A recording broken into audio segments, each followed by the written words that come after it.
we'll see if they really want to throw it out there to him. Sorry, I'm so intrigued by this, but you normally do not see a guy with a cast on offense playing. They line him up and out at tight end, play fake, and they're going to throw a slant pass behind his man, incomplete. Clayton Fultz broke it up there, intended for Jordan Jenkins, their big 6'6" wide receiver. Couldn't bring that one in. Yeah, it looked like he threw a little bit behind him, unfortunately, for the receiver. He probably should have been helping his quarterback out because you got a quarterback in there that's trying his best. You need to try to make every single catch. And once we talked about if it touches your hands, you're supposed to catch it, and he missed. Brings up 2nd down and 10 now for Canty. As Fultz came down from that safety position, made a nice break up there late.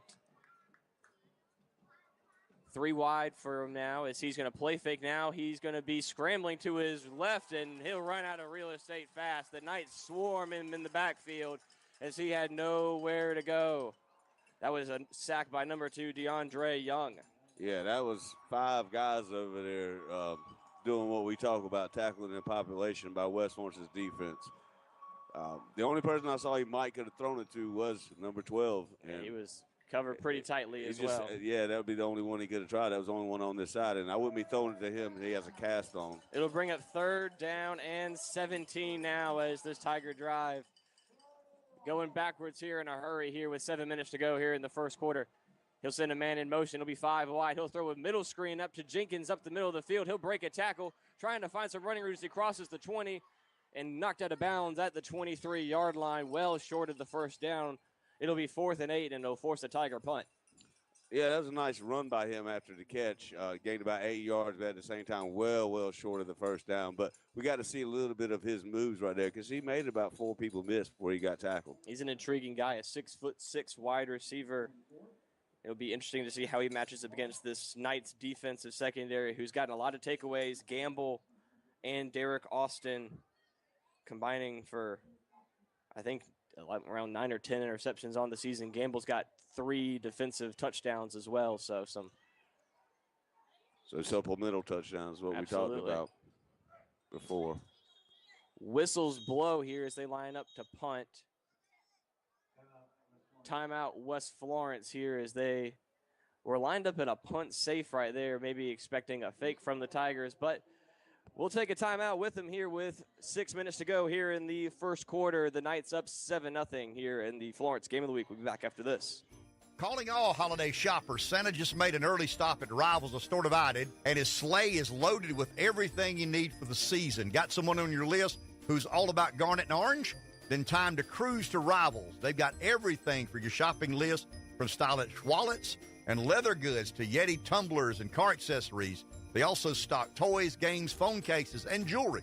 Plus carry brands like Johnny O, Southern Tide, Vineyard Vines, Under Armour, and Nike, all at Rivals, a Store Divided. We now return to the high school football game of the week on 96.3 ESPN Radio. Welcome back to the Florence Game of the Week here as Conway punting here on 4th down as the Knights get ready to take back this football here with 6 minutes to go here in the first quarter. Snaps back here, and he'll kick it away. A nice spiraling punt here as it'll bounce at midfield and take a Tiger bounce of about 4 or 5 more yards. And the Knights will start at the 47-yard line. And once again, the Knights are going to have really good field position. When you're putting that far back, towards your end zone, it's a little bit harder to get a great kick on it. Not a bad kick, though, in that situation. But West Florence, once again, like I said, they're just in a really good spot. And if they run 3 plays again like that. Yep. They did a great job, obviously, Tristan Collins with a big 30-plus yard touchdown run. And now Jeremiah Bryant, their absolute burner, checks in with Chase Anderson into the Knights' backfield here. 1st down and 10. Big shift here. 3 men moving around for the Knights. They line up a bunch set to the right of Chase Anderson. He'll give it up the middle. Jeremiah Bryant trying to find some room, spinning off a tackle. Not finding much. They still gain about 2 yards there. No, it's a good effort by Conway's defense, honestly. The first guy did hit him, and Bryant was able to get by him, but only gained about another yard after that. What did he get, about 3 yards, 2 yards? Yep. Yeah, it's good defense. 2nd down and call it 8 yards now for the Knights. As now that looks like number 9, Matthew Benjamin, a junior athlete, checking into the backfield. First time we really get to take a look at this young man in the backfield with Chase Anderson as he sends a man in motion. Give it to him up the middle of the field. Not much as, again, the Tigers meet him quickly. Great tackle there. Reggie Downs, the senior linebacker, only a gain of 2. Now, once again, their defense was ready for that run. They're going up the middle. It looked almost like the exact same run, to be honest with you, James. And if they try that again, I believe Conway's going to be ready for it. But here comes a big play by West Florence. I feel it now. Call it a gain of 1 there. 3rd down and 7 as Benjamin stays in the backfield with Anderson. 3 wide receivers to his right along with Cooper Cray. Give it to Bryant up the middle of the field. No, this time nothing doing for Jeremiah Bryant either, and that'll bring up 4th down on a gain of 0. Yeah, that was Jordan Jenkins coming up and making that stop, number 8 for Conway. He laid the wood on Bryant that time. I don't think there was any gain on that play. I did have a feeling they might go for it on 4th down, but I honestly thought that was going to be a big play. Yep, right here at midfield now with 5 minutes to go in the first quarter. The Knights slowly, they're not going off the field here. They're getting the play call from Coach Wilkes and staff here, and they line back up here. No, quickly, they run back, and the punt unit comes onto the field. That was a nice little bit of trickery there from the Knights, and now Conway trying to hustle their man back there to return this punt. Quick snap back to the punter, and he fires it into the night sky here as it bounces and takes a nice night bounce here as it'll get down there at the 6-yard line. What special teams trickery there by the Knights. North Willis with a great punt. And you know I love special teams. I've talked about it all year long about how it makes a difference in every one of these games in high school. That right there, we usually don't see them take too much advantage of doing special teams play, but that was a nice design play. Like you said, got everybody fire on drill one there. side. Yeah, I've seen it happen many times, but I haven't seen it too often in high school, so that was pretty cool. And what a result for them. They've got them backed up again inside the 10. Yeah, an excellent punt there by Willis at the end of the day. Whether it was some trickery or not, he pinned him nicely. And once again, Conway, their average field position is about the 4-yard line. They'll start here at the 6. He'll hand it off up the middle of the field, and the Knights are there immediately to drop him in right at the line of scrimmage. Gain of 0 there. It was kind of hard to tell who actually tackled him because 4 West Florence Knights were on him, pushing him back real quick. Yeah, it was hard to see even Hunter Only there in that swarm. They do call him for a gain of about 1 yard there out of just pure willpower. Call it 2nd down and 9 now as they slowly get to the play now. Canty still in at quarterback.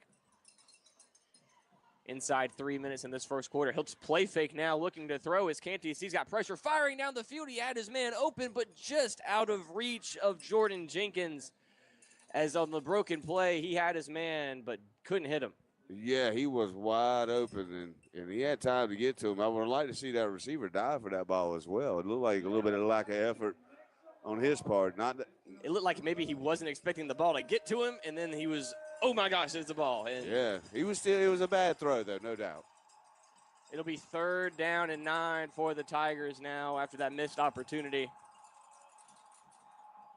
And again, the Knights in this opportunistic defense here, smelling blood in the water here early.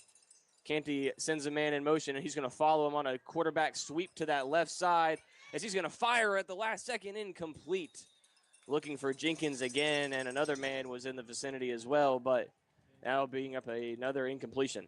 Yeah, that looked like a designed run for him, to be honest, and I don't know who he was throwing to because there was only one receiver, and he threw it 20 yards behind him.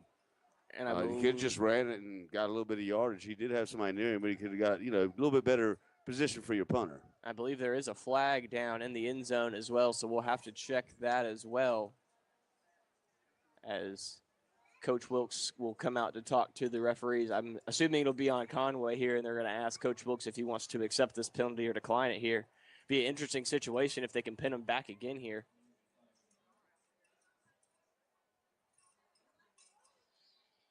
Knowing how Coach Wilkes is, he might want to give his defense another opportunity to get a turnover here.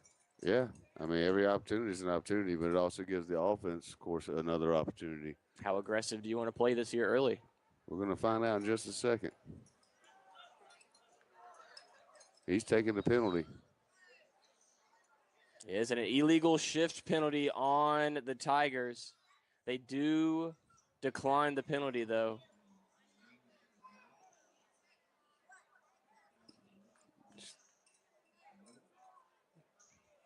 Interesting. They also call, I believe, they call an illegal forward pass maybe there on the quarterback as well, I think this call was. So he'll accept that one, though. Had to hear the full ruling. It'll still be a loss of down. At the end of the day, it's 4th and 11. Okay, that's why everybody got confused. They still had third down on that. And we're going to have a timeout here as well, as I think. I'm not sure what's going on here. They're explaining the situation to the Conway head coach as well. Because they gained a yard. It was incomplete pass. It was 3rd and 9, and now it's 4th and 11. Those numbers don't match up for a penalty. No, it doesn't. Even if it was half the distance to the goal. Right. I'm just maybe it was a spot. That might be what where he threw it. Right. I didn't half the distance from the spot of the throw possibly there, or the spot of the penalty.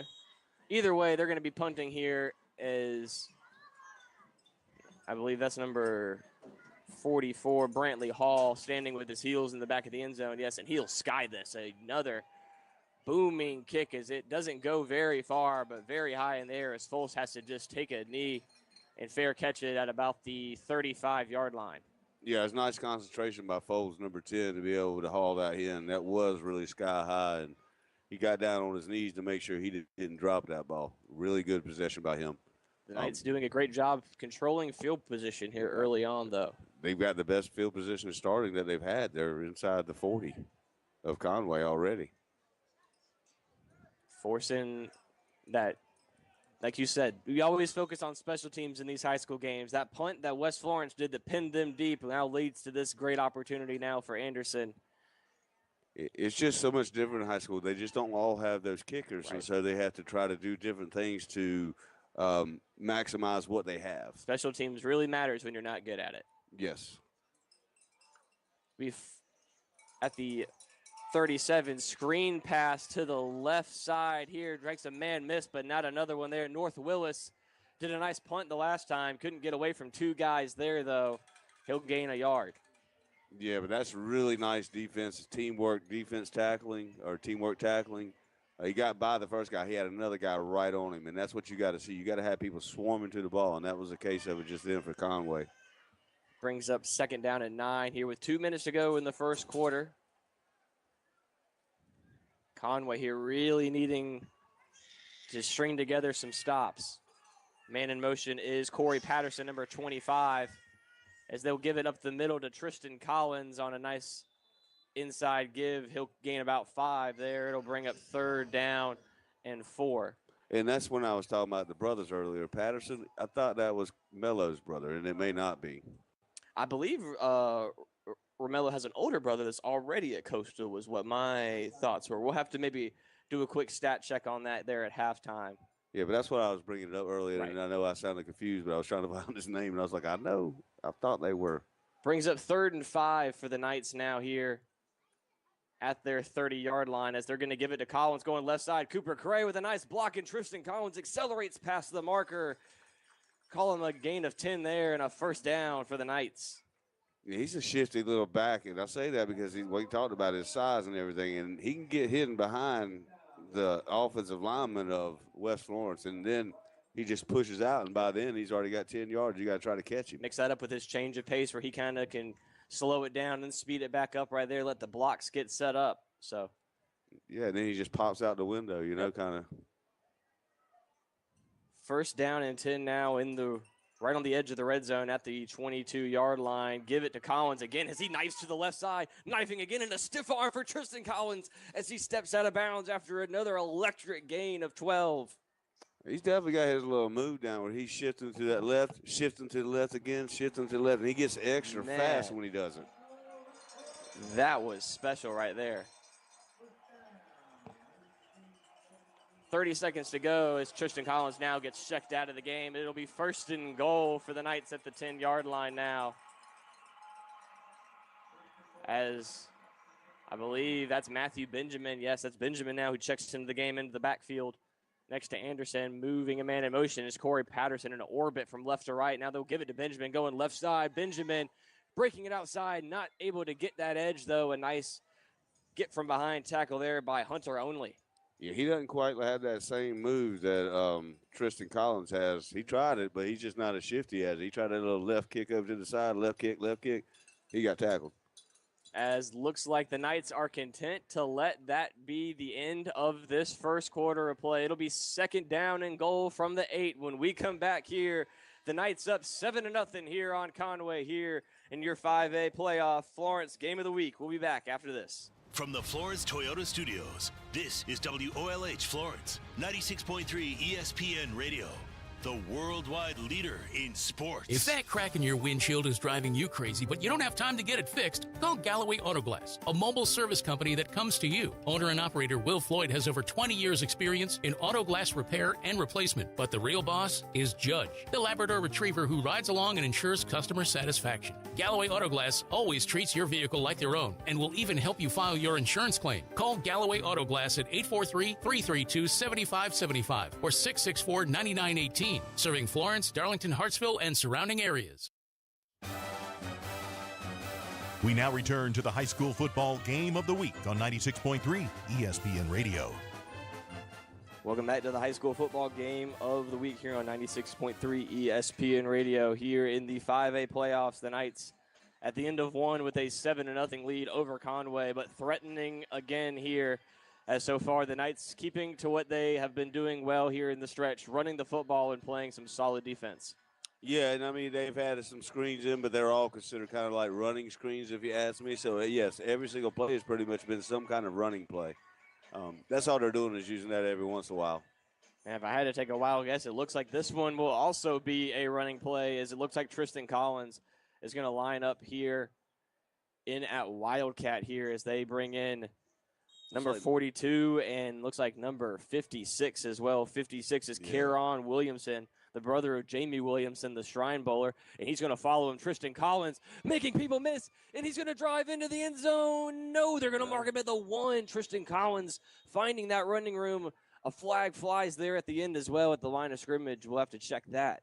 Yeah, that was a really good play by West Florence, but an even better play at the end by Conway's defense. They stuffed him and kept him from scoring. I did like the play call, though, because it got him put down the 1-yard line. I believe, yes, it is on the Knights. They're already backing them up, holding on West Florence, and that could be a drive killer in the red zone. Most definitely. We've seen this kind of stuff. People shoot themselves in the foot more times than not in this area to cause themselves to get pushed back out. Out comes the jumbo package, and in comes the regular 11 personnel for the Knights as Chase Anderson checks back into the game. It'll be 2nd down and goal. They're marked back all the way at the 18-yard line now. In the gun is Anderson, sending Willis in motion in orbit. He'll throw it to him in the flat. He'll try to find some extra running room as he makes one man miss. He's at the 10, still finding running room, trying to work his way to the 5 and pounded down there, but North Willis finding some nice running room. Yeah, once again, that's one of them. I called it a screen earlier, but the out pass that's right there on the line of scrimmage when he's throwing it. At that time, he threw the ball perfectly. Chase Anderson. Thank you, Anderson. Anderson threw it. We haven't called his name out much. We've been calling Collins out so much, but Anderson put that ball on the rope in stride for him and just made it easy. Now 3rd down and goal from the 5-yard line. They check into that heavy formation again with Tristan Collins and Caron Williamson following him left side. Into the end zone goes Tristan Collins, making it look way too easy as that Knight offensive line did all the work for him. That's his 2nd touchdown tonight. He had 3 last week, so I guess he's just trying to stack up touchdowns right now. That young man seems to be on a little bit of fire, and man, the difference is he just I hate to keep saying it, but I need to say it one more time. He is a very, very small running back as far as his height goes. but he's not scared. Very shifty. Yeah, no and fear. He's fast. He knows how to stay right on his linemen, too, just to keep blocking for him, using them as big bodyguards all the way into the end zone. Snaps down, kick is up for Ham, and he got it in a nice little golf swing celebration there for him. As the Knights up 14-0 here with 10:46 to go in the second quarter. And it's going just as planned for Coach Wilkes so far. Yeah, right now is doing exactly what I talk about, running that clock some, making sure the other team doesn't touch the ball. And the other thing that they're getting really good help with, unfortunately, on Conway's side is they're getting really good possessions inside of Conway's area or really close to it all 3 possessions. Started at the 43, I think, then the 47, and then inside was it inside the 30, 45? Yeah, inside the 30 was 30. that one, yeah. And then they've also been pinning Conway inside the 5 on every one of their possessions as they misfielded that previous kickoff and that nice fire punt there as well. It just sets up for dominating that field position game. it sets up for a bad night if you're at Tiger Town. Well, if you are Conway, how far do you go with the current offense? We've noticed that they run a lot of different quarterbacks as Ham boots this one away. It'll be fielded at the 12, a running start, and he'll go up the middle of the field to the 32-yard line. A nice little run there for number 4, and it looks like they're still chatting, chasing him down. The Knights just going to the sideline there as Javon Smalls wanted to keep talking a little bit there. But if you're Conway, though, you're down 14 already now, and you've had a rough season. This is your opportunity in the playoffs. Do you need to go ahead and make those big game plan adjustments right now? Yeah, no doubt you have to. I tell you at the beginning of the game, they need to go all out. They need to try all their trick plays. And that young man on that side needs to be smarter. They have their best field position, and he almost cost them 15 yards. Small's one of their best players, too. He's better than that. He doesn't need to be doing all that after he makes a play. Out to the 34-yard line, 1st and 10. Canty will look to throw. Fires to Smalls. He's got it for a nice gain of about 9 there. Flag flies at the end, and I think that's because Smalls just keeps talking. No penalty looks like to our eyes, but I think a little bit of extracurriculars there. Yeah, I also saw by the defensive back how he was kind of acting like it was a penalty on him, to be honest with you. But there's a penalty, and it's against him. That'll be an unsportsmanlike penalty against Smalls there. Not Smalls. That that's against West Florence. That's against number 8 on West Florence. Oh, you're correct. Yes, sir. It was on number 8. Yes, that is Derek Austin, the corner there. Yeah, I saw him kind of shaking his hand after he did it because he caught the call immediately. So a little back and forth there by both. Small started it on the last play, and you always know the Austin second person gets called. Yep. Here we go. Now, great starting field position for Conway now after that penalty. They're on the plus side of the Knights 45 here as he'll fire to that left side and is almost intercepted. Knocked up into the air as that was number 33, Jonathan Lunan, trying to undercut that ball. Yeah, I'm not sure the quarterback either just didn't see him or just was going to that spot, and they already put somebody. That was the exact same throw they did back to back. They were trying to get it to Smalls again, and they had 2 defenders and a safety back there. So there were 3 people in that area. Just got to be careful with the ball. Yep. I know you want to force it to your best guy, but that was almost costly there for Canty. 2nd down now at the 43-yard line. 3 wide set. They're going to give it on a run to that left side and nowhere to go. 2 Knights in the backfield. Number 44, that's DeCarrion Gurley in the backfield to drop him for a loss. Yeah, Gurley jumped him on his back as well in the backfield and rode him down to the ground. Almost like he tried to piggyback, but the legs didn't stand up from the running back. That's a loss of 2, and it's 3rd down and 12 for the Knights. Another chance to get off the field here. As Conway struggling to really try to find their rhythm on offense here. They desperately need a big play here. Canty in the gun. A lot of blockers in there as they're going to run it up the middle of the field. A decent run there, but finally stacked up after a gain of about 5. That was number 9, Gabe Williams on the carry. It brings up 4th down. And maybe he had always had intentions to go for it on 4th down here, so he went with the running play. I was surprised they didn't try to at least pass it with this much yardage. Just going to be hard, but let's see. Brings up 4th and 8, and it looks like the punt Tiger punt unit is going on the field. Yes, Chuck. That's interesting there from Coach Pierce. Yeah, normally in every high school game we've been doing, they would go for it on You're on the offense. plus side of your 42. That's a no-brainer here. But they send out Hall. Watch for the fake here. Absolutely. They're at the Knight 39 now as they do a shift here in the punt formation. Hall calls for it. He gets it at the 50, and he booms it away. A high end-over-end kick as it bounces at the 5. And Conway, couldn't they get their hand on it? No, they'll slide into the end zone. They couldn't find the football in time. 3 guys had a chance at it, but the Knights will start at the 20. And we were talking about how much height he got and everything else. That was actually the furthest kick he had all night, and it was just a little bit too far. If he would have had them other 2 kicks, he would have had him pinned inside the 10. And I did see where they missed it, but that ball hit about the 3. About the 2 or 3. Yeah. Not much time to do it for sure, but his other punts were a little bit shorter. That's why I said it might have hit about the 10, and they could have stopped it. You're right. Nonetheless, the Knights will get it at the 20 after the touchback here with 8:40 to go, second quarter. And Conway defensively at this point really has to hold their water and get another stop here. Easier said than done against this offensive line and this running game that's really going to start to lean on this defensive line. Collins in the game at the back. They'll give it to T-Bird. Going right side. There goes Tristan Collins at the 30. First down for Tristan Collins as he's finally brought to the ground. But just too easy there. He's just fast. I mean, we watched it. I don't know if it's just tonight. I don't know if he drank Gatorade a little bit extra, but he seems to be extra fast tonight. Are you see? We're both seeing it. Oh, yeah. Dennis Green held on for dear life there, had a good angle, but Collins was into the secondary in a hurry. As they'll check to the sideline here. And, it looks like that doesn't help the Knights. It's a late holding penalty there called against West Florence. And that's going to be a bad penalty. Mark them back another 10 yards. And instead of being at the 35, they're all the way back at the 10-yard line. Yeah, they've got a good, 20 yards now to go.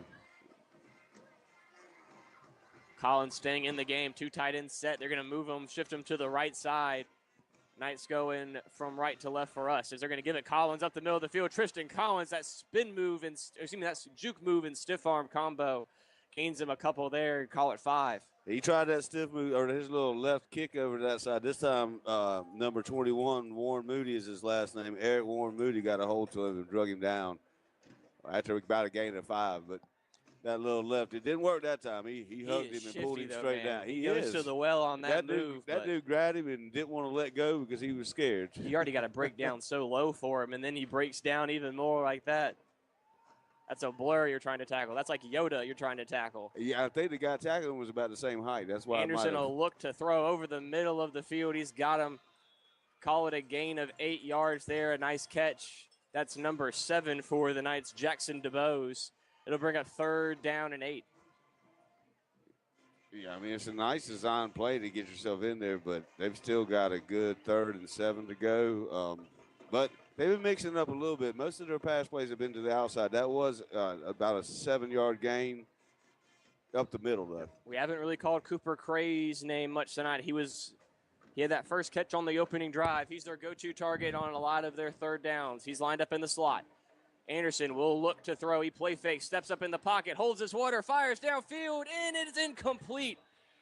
Kind of in no man's land there. It's almost intercepted by a Tiger, but kind of in between Patterson and Corey Cray, incomplete.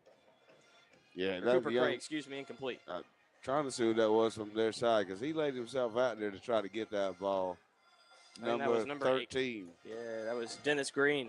Yeah, he laid out. He tried his best for Conway. Sets up 4th down and 8 here, and just the difference of coaching styles here. Coach Wilkes here on this 4th down and well into his own No, now he'll switch again. Now Conway not quite as fooled as last time. There was another late substitution, and now Ham will come out to punt. Yeah, it didn't work this time. Back deep is Henry Lawson as that punt kind of went off the side of his foot there. Yeah, Very short. A lot of backspin on it as well. It landed at the 35 and came back to the 30-yard line. Oof, Luckily, there was one of their players there to stop it. So call that But maybe really good field position for the Tigers. Yeah, maybe a net punt of about 12 or 13 yards, maybe not even that. They're going to have it at the 31-yard line of West Florence. So Conway with by far their best opportunity of the night. And they definitely need to take advantage of it because they have come close to sniffing this area but one other time, and that was because of a penalty. Yep. Canty joins Hunter Only in the backfield. As they send leg in motion, they'll give it to Only right up the middle, but that stone wall of green will not let him get far. Gain of nothing for Only that time. Yeah, the defense was ready for that play, clearly. They're going to have to come up with something different. Like I said, they need to be doing trick plays or anything. Just leave it all out there. You're 2-8. Have fun tonight. Right. Well, that offensive line's got to give them a little more help. Got to have a little more fun than that. As Conway. You got a 6'6" receiver. Use him. Yeah, that's true. Lined up one-on-one here close to our side here as West comes up single high safety. They're going to run it going right side and nowhere to go. They ran right into Clayton Folse. Nowhere to go for Gabe Williams that time. It'll bring it 3rd and 10. I mean, he definitely tried, Gabe did, but that West Florence defense right now is just honing in on the run. Well, Folse rotated down there at the last second. It was in the perfect spot there to hit Williams. Yeah, I mean, their best passing quarterback has a cast on his arm, and you can see him down there now. He's in the game. So it's probably going to be really hard, but that's what I was saying. Try any kind of play. Yep. Brings up 3rd down and 9 now. Canty in at quarterback still. Gabe Williams in the backfield, and Jenkins, their 6'6" receiver, out in the pattern. He's going to look for him. Now pressuring, and Canty gets out of the pocket. Going left side now, and now he's going to look to run. He's going to have the 1st down as he scampers out of bounds. Makai Canty doing it all by himself there.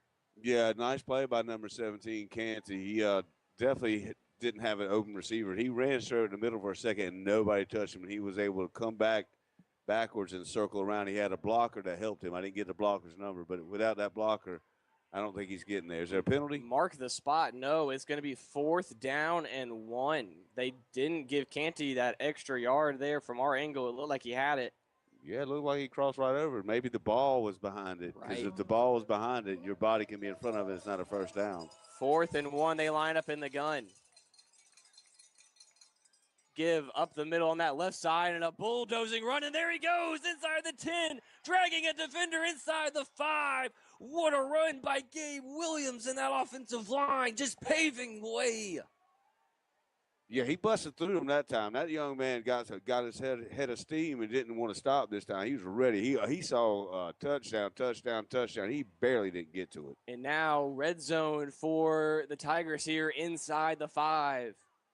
Williams stays in at the back, and they're going to give it to him again off the right side. Touchdown, Tigers. And that's just what Conway needed. Yeah, nice drive by them. I know it started at 31. They needed to cap in on it, and they did. They cashed in like they should have. They found some running game there with Gabe Williams off that right sideline, that right side of the offensive line. Big number 75 and 56, Dakota Burnett and Casey Eller. Let me give them a shout-out because, man, did they do the work there. Yeah, that was good blocking by them as well, like you said. One person did touch him, but they barely did. And that other run, he would just had a big hole to run through, and Williams was angry running inside the 5. Now on for the extra point here is Hall. Snap is down, it's up, it is good. 4:39 to go. Conway on the board, 7-14 now. And Coach Wilkes, I'm sure not pleased with that possession from his defense there. No, of course not. Not if you're letting the team score. Nobody wants to get scored on. The object is to keep them from scoring. And no, halftime they're gonna. If this keeps on, we won't. I don't know if we'll get to see Conway's offense again before this quarter's over. But if that adjustment isn't made for that right side, we might see a new scheme by them. Absolutely. If you keep running the play, you keep running it. I mean, that was glaring. That was something that hadn't been there for their full first 2 drives, and then right there, that was something. So definitely, Coach Wilkes is going to have to address that here. With 4:40 to go, I'm sure, like you said, the Knights would love to just sit on this football, run their 4-minute offense, and score again and take it to the half. But both teams with 3 timeouts. So, and that was the one thing also, that kicker right there, Brantley Hall. skies it here on the kickoff. It'll be Tristan Collins who muffs it at the 30, but now picks it up. Tristan Collins has got it, and he's going to find a blocker, but tripped up from behind. And it'll be marked down at the 39-yard line.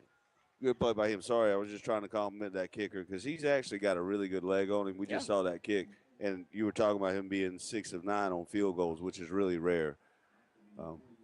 Long of 36 as well. He's definitely, if Conway can keep it in a close game like that, it's got to give you some confidence as your head coach to have somebody who is capable of hitting a field goal from that length. Yeah, because that extra point hit the field house back here. 4:33 to go. Chase Anderson will take over in good field position at their own 40. Jeremiah Bryant in the game now at tailback. 2 wide receivers, 2 Andersons left, along with Cooper Cray. Big heavy set to the right, loading that left side. They're going to give it to Bryant going right. Jeremiah Bryant, patient, but now runs into traffic, but a good run of 5. Yeah, he tried to break it through. I'm surprised they don't use him more on the outside to take outside runs. He's a speedy back. He's not necessarily a brute back like he hits the hole and he's gone, though. Yeah, he's got to get it, though, and it's just a little bit. They haven't had a ton of luck running in the middle. Most of Tristan Collins, he's been scooting over to the left, scooting over to the left, scooting over to the left, and getting by. T-Bird. Bryant still in the backfield, and he'll take it now. This goes Jeremiah Bryant on a nice run there on the outside. He'll pick up 5, brought down there by number 14, Deshante Copley. But the Knights with another good run crossing midfield. Yeah, and it's a first down also for the Knights. So back-to-back runs by Bryant got him a first down. Of course, if you can operate like that, once again, just keep them from being on the field to score, because after you see them score, now it makes you a little bit more nervous if you're the Knights. 3:30 to go now. Anderson sends North Willis in motion, and they're going to give it Bryant up the middle of the field. Jeremiah Bryant strong running as they're trying to tackle him by his ankles. Calling another gain of 5, but a flag down in the backfield. It'll be an illegal shift on the Knights that time. So negate that run. It'll be 2nd down and 10 again. Looks like Conway's got an injured player down as well right now, James. Yeah, it does look like a Tiger is shaken up there. He does pop to his feet, though. I think that's trying to check on that young man. That is number 10, Reggie Downs, the senior linebacker for the Tigers, as he is definitely shaken up on the play, but able to walk off the field under his own power. So prayers for that young man. And it will be 2nd and 15 for the Knights after that 5-yard penalty. Put him back on the other side of the 50 at the 46-yard line.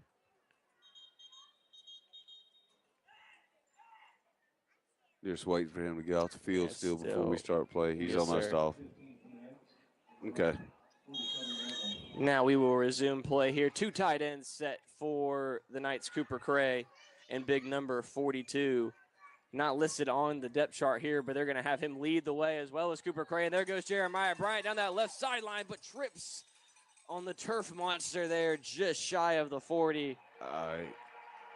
He had that wide open on his own, James, and he saw that guy. He was going to try to juke him, and before he did it, it looked like he started turning. His body just started sliding on him. But I think he saw him and was ready to juke him. He just saw goal line. It'll bring up 3rd down and 2, and Conway seeking the opportunity to get a stop here on 3rd down, calls a timeout with 2:46 to go in the first half here. But obviously Coach Wilkes is used to going for it, even if they don't get this 3rd down here. Yeah, it's definitely 2-down territory for the Knights on a normal basis, unless they, penalize themselves or do something else, which we have seen them do tonight again. I'm sure that drives Wilkes crazy. It's got to. You coach them, and just definitely high emotion so far tonight as well. I'm sure he'll want to address that with his team as well. Obviously, so far they've been the better team on the field. No need to reiterate it with your mouths. So especially whenever you're going into next week. You're going to be playing Myrtle Beach. So Yeah, and I'll say so far this game has been pretty good. 14-7 game. It's not a bad game, and anything could happen right here. the down marker still says 2nd down and 2, but I could have sworn it's 3rd down. But they're going to mark it 2nd down and 2 here. Tristan Collins in 2 tight ends to his right, jumbo formation in the Wildcat as that's Williamson in with him. And Collins muffs it on the direct snap. He has to pick it back up off the ground, but the Tigers are all over him, and they'll deck him in the backfield. Number 13 was the first one to get to him, Caden Jordan, but that play had no chance. No, it's a direct snap to him, and he missed the snap. And then he was just trying to catch the ball and try to do anything he could. Tristan Collins has been good all night, but that particular play was not a good play by him. As it brings up 3rd down and 9 now for the Knights now. As Tristan Collins, normally sure-handed in that Wildcat, just couldn't field that one. That was just kind of off to his right-hand side and did all he could to pick it back up. Jeremiah Bryant now in the game in the backfield. 3 wide receivers in Cooper Cray. Give it to Bryant up the middle of the field, but the Tigers not going to let him get the full 9 he needed wrapped up there nicely. That was number 72, Fred McDonald there. Now they'll have to decide. Look like West Florence just took a timeout. Make this decision whether they're going to go for it on 4th down or not. 1:47 to go here in the first half. It is 4th down and call it a long 6 for the Knights here. If you're Coach Wilkes, though, I mean, your offense has played pretty well and your defense was a little shaky on that last situation there. So a big decision for him here. And also, Conway's probably trying to get used to a new offense without their quarterback. I mean, when I say new, I know they've used the other players, but now that quarterback's out there doing different stuff. Right. Which I think is smart. He's a big guy. So back out on the field does come the Knights offense. We'll see if Coach Wilkes does the fire unit again here with his special teams. They line up 2 tight ends with Jeremiah Bryant in the backfield. Patterson and North Willis in at wide receiver. Big play here for the Conway defense and for the West Florence offense as they're going to shift. They're going to go heavy set to the left now. 2 receivers, 2 tight ends to Chase Anderson's left. 14 on the play clock as he checks to the sideline. And again, now Coach Wilkes didn't like it, so they're going to call the timeout again. They're going to burn both of them. So maybe you punt it now. Yeah, like we thought, you can't take them home with you. So if you see something, go ahead and use it. Haven't used any all half, so just burned his 2nd there. I mean, it may come back if they get a little bit closer to where they can score, where that will matter. But we'll see if those timeouts cost him. If you're Conway here, this is a huge opportunity to get off the field, and you get the ball back after halftime as well. If you're the Tigers, you can completely flip the script of this game here with a stop. Yeah, especially with the field goal kicker that you do have. If you have enough time to get down inside that 25, you'll have a shot for a field goal. Yep. 3 timeouts. The clock really isn't that much of a factor, but the Knights are going to play this smart. Looks like North Willis will trot out onto the field to punt this football for the Knights.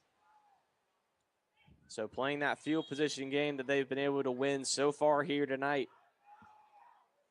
As they shift here, as a man moves, he doesn't cross the line though, and he'll snap it back to Willis, and it's a spiraling kick. Bounces at the 16 and takes a nice night bounce inside the 10, and it'll drop dead at the 6-yard line. So again, the decision pays off for the Knights. They're going to pin the Tigers. They're going to have to go 94 yards to get back to the end zone. Yeah, it's a good decision by Coach Wilkes. Very good decision by him, I would think, in this case, because they've kind of dominated time of possession, and 1 or 2 more scores with the way they're playing tonight might be enough. Right. 28 might be enough. 100%. I will say this as well. The Conway has had to score 30 in every game that they've won, and it's been a shootout, close games. But the 2 games that they've won, they've dropped 30 points. So that's kind of the magic number for Conway. They haven't gotten to it very often so far this season, only averaging 15.7 points per game this year. As they're going to give it up the middle of the field there on a carry to Williams. They're going to get it to the 9, goes number 9, and the clock running. I got a feeling they're going to try to run the ball up the middle over and over. They need to make sure that they'll be able to have room to punt. It'll be Unless second they down can, and they might even try to run this down all the way to where there's not enough time for West Florence to really do anything. It seems like they probably are content to take the 7-point game into the half here. Yeah, man, at this point to try to score on 94 yards, he's going to have to throw the ball, and they haven't tried really much throwing all night. No. So I think it's probably a smart decision by Conway as well. Inside 10 seconds on the play clock here as they snap it, and this time Canty will keep it on a quarterback read to the left side. The Knights all over it that time, though, as they drop him. Maybe a loss on the play there. It'll be third down, and Coach Wilkes, sensing the opportunity, will burn his timeout there. I think that was his second timeout he's burned. I'm not sure if he's got another one. They haven't updated the scoreboard. That's Coach Wilkes' third. He just did 2 back-to-back and down just now 1 here. So 40 seconds to go here. It'll be third down. So Conway really just has to run a successful play here. And they can take this thing to the half, down 7, which going into this game, I think if the Tigers said that we're going into halftime with West Florence down only a touchdown, they'd take that. Yeah, especially if they know they're getting the ball at the beginning of the next half in the third quarter. I'm not sure why I keep saying his name on accident. I'll get it right, trust me. Wilkes. Coach Wilkes, yes, we had mentioned him and how they kept the tradition going. Absolutely. Coach Wilkes, not sure why he called that timeout. We'll see what Conway, like I said, really needs to just play this conservatively. You know the Knights and how opportunistic they've been. They're going to be stripping at the football. Give it to Williams going left side. They try to stand him up, but then they'll drop him for only a gain of 1 there. As looks like that's going to do it here if no timeouts are called by Conway. Only 20 seconds to go on the game clock, and that will take us to the half here. They're still lined up, though, so we'll see. But at this point, it'd be dangerous if Conway wanted to snap it again, and they won't here, as that'll be the halftime score.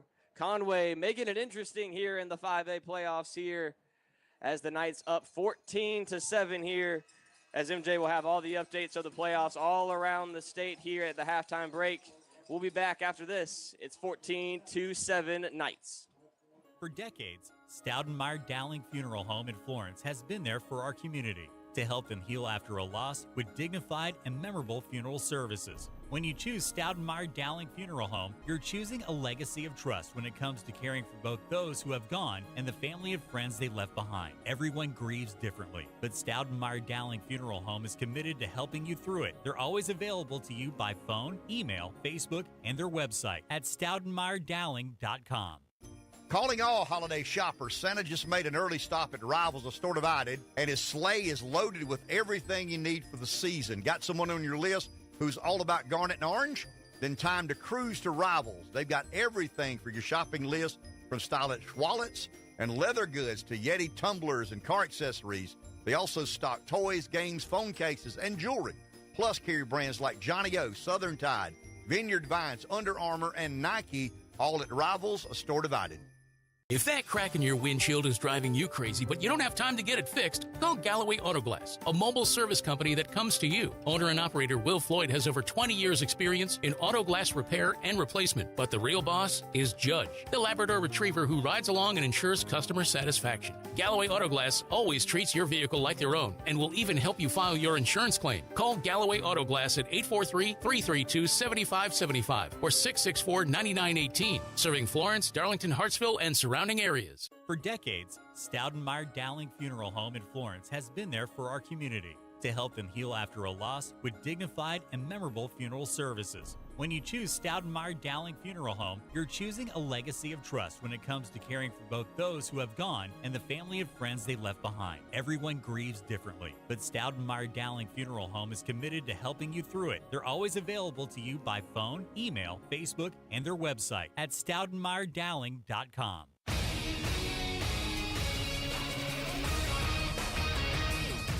And it's Matt Jordan back here in the ESPN Radio 96.3 FM studios, where West Florence has a 14-7 lead over Conway.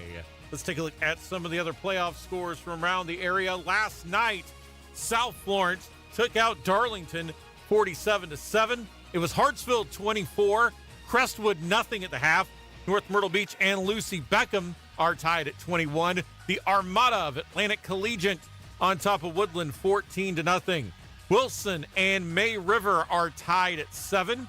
Loris all over Battery Creek 42-0. Lamar shutting out Calhoun Falls 21-0. Same thing with Oceanside Collegiate over Georgetown 21-0.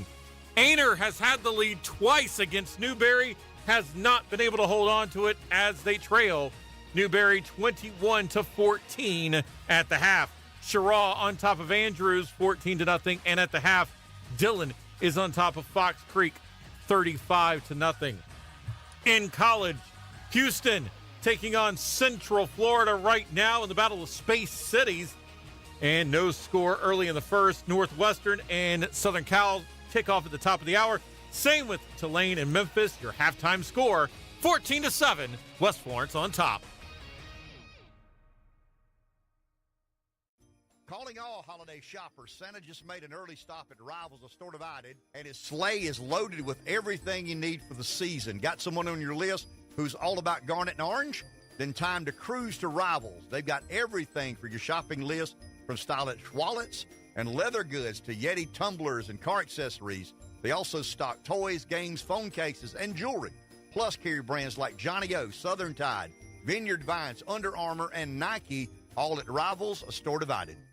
If that crack in your windshield is driving you crazy, but you don't have time to get it fixed, call Galloway Autoglass, a mobile service company that comes to you. Owner and operator Will Floyd has over 20 years experience in auto glass repair and replacement, but the real boss is Judge, the Labrador Retriever who rides along and ensures customer satisfaction. Galloway Autoglass always treats your vehicle like their own and will even help you file your insurance claim. Call Galloway Autoglass at 843-332-7575 or 664-9918, serving Florence, Darlington, Hartsville, and surrounding areas. For decades, Stoudenmeyer Dowling Funeral Home in Florence has been there for our community to help them heal after a loss with dignified and memorable funeral services. When you choose Stoudenmeyer Dowling Funeral Home, you're choosing a legacy of trust when it comes to caring for both those who have gone and the family and friends they left behind. Everyone grieves differently, but Stoudenmeyer Dowling Funeral Home is committed to helping you through it. They're always available to you by phone, email, Facebook, and their website at stoudenmeyerdowling.com.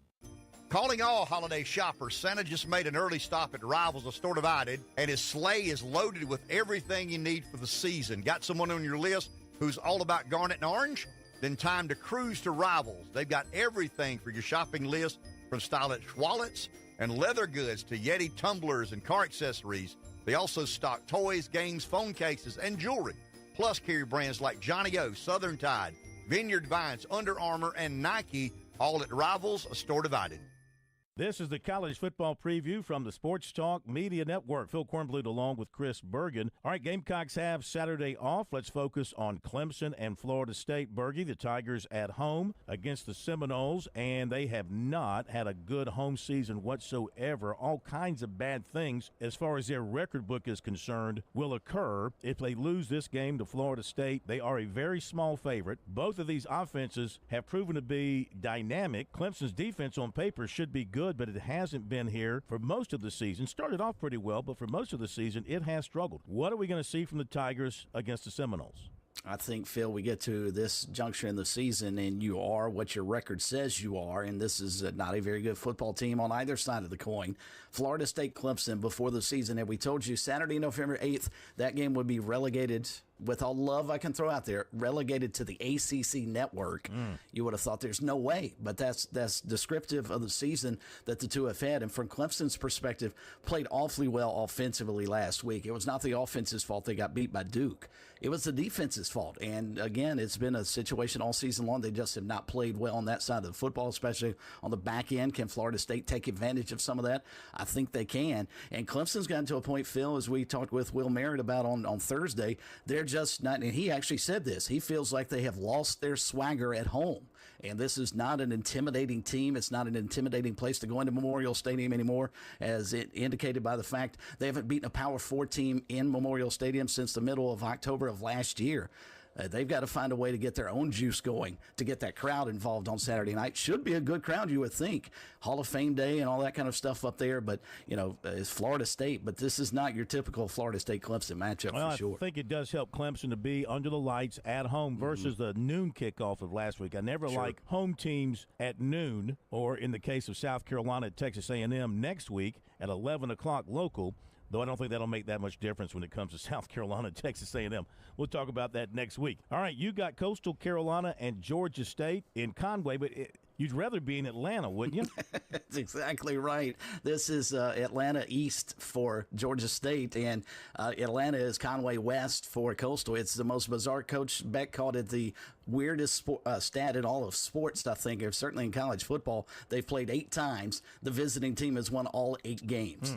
And if it doesn't change this year, there's actually some voodoo on this series, because Georgia State is just not a very good football team. They are 1-7 on the year. Now, in fairness, they also have played 2 teams that are probably going to end up in the college football playoff in Memphis and also Ole Miss. And they played Vanderbilt as well, who, as South Carolina has found out with both Vandy and Ole Miss, those are really good football teams.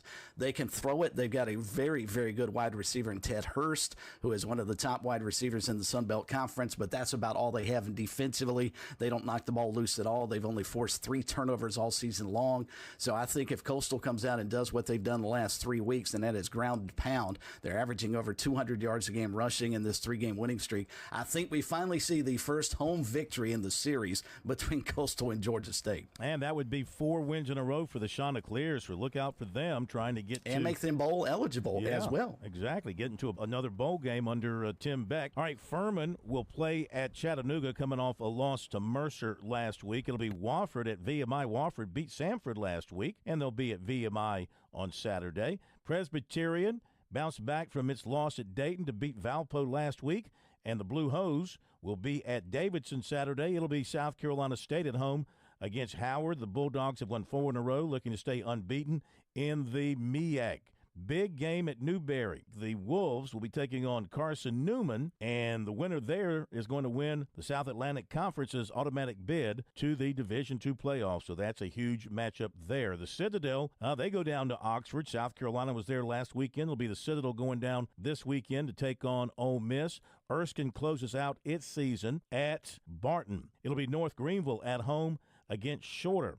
Coming off a win over Ferrum. Benedict having an excellent year, looking to make the D2 playoffs. They'll be at Savannah State on Saturday. They've only had 1 loss on the season. That was to Albany State. Allen closing out its season. The Yellow Jackets have won 2 in a row. They'll be taking on Edward Waters at Fairfield Central High School. And Anderson finishes up the season on the road at Catawba, hoping to snap a 3-game losing streak. That'll do it for the college football preview. For Chris Bergen, this is Phil Kornblut on the Sports Talk Media Network. If that crack in your windshield is driving you crazy, but you don't have time to get it fixed, call Galloway Auto Glass, a mobile service company that comes to you. Owner and operator Will Floyd has over 20 years experience in auto glass repair and replacement, but the real boss is Judge, the Labrador Retriever who rides along and ensures customer satisfaction. Galloway Auto Glass always treats your vehicle like their own and will even help you file your insurance claim. Call Galloway Auto Glass at 843-332-7575 or 664-9918, serving Florence, Darlington, Hartsville, and surrounding areas. For decades, Staudenmeyer Dowling Funeral Home in Florence has been there for our community to help them heal after a loss with dignified and memorable funeral services. When you choose Staudenmeyer Dowling Funeral Home, you're choosing a legacy of trust when it comes to caring for both those who have gone and the family and friends they left behind. Everyone grieves differently, but Staudenmeyer Dowling Funeral Home is committed to helping you through it. They're always available to you by phone, email, Facebook, and their website at staudenmeyerdowling.com. Calling all holiday shoppers, Santa just made an early stop at Rivals, a store divided, and his sleigh is loaded with everything you need for the season. Got someone on your list who's all about garnet and orange?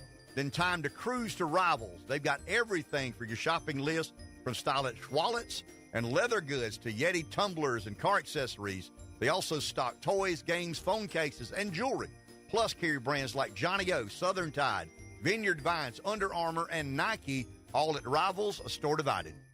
If that crack in your windshield is driving you crazy, but you don't have time to get it fixed, call Galloway Auto Glass, a mobile service company that comes to you. Owner and operator Will Floyd has over 20 years experience in auto glass repair and replacement, but the real boss is Judge, the Labrador Retriever who rides along and ensures customer satisfaction. Galloway Auto Glass always treats your vehicle like their own and will even help you file your insurance claim. Call Galloway Auto Glass at 843-332-7575 or 664-9918, serving Florence, Darlington, Hartsville, and surrounding areas. For decades, Stoudenmeyer Dowling Funeral Home in Florence has been there for our community to help them heal after a loss with dignified and memorable funeral services. When you choose Stoudenmeyer Dowling Funeral Home, you're choosing a legacy of trust when it comes to caring for both those who have gone and the family and friends they left behind. Everyone grieves differently, but Stoudenmeyer Dowling Funeral Home is committed to helping you through it. They're always available to you by phone, email, Facebook, and their website at stoudenmeyerdowling.com. Calling all holiday shoppers, Santa just made an early stop at Rivals, a store divided, and his sleigh is loaded with everything you need for the season. Got someone on your list who's all about garnet and orange?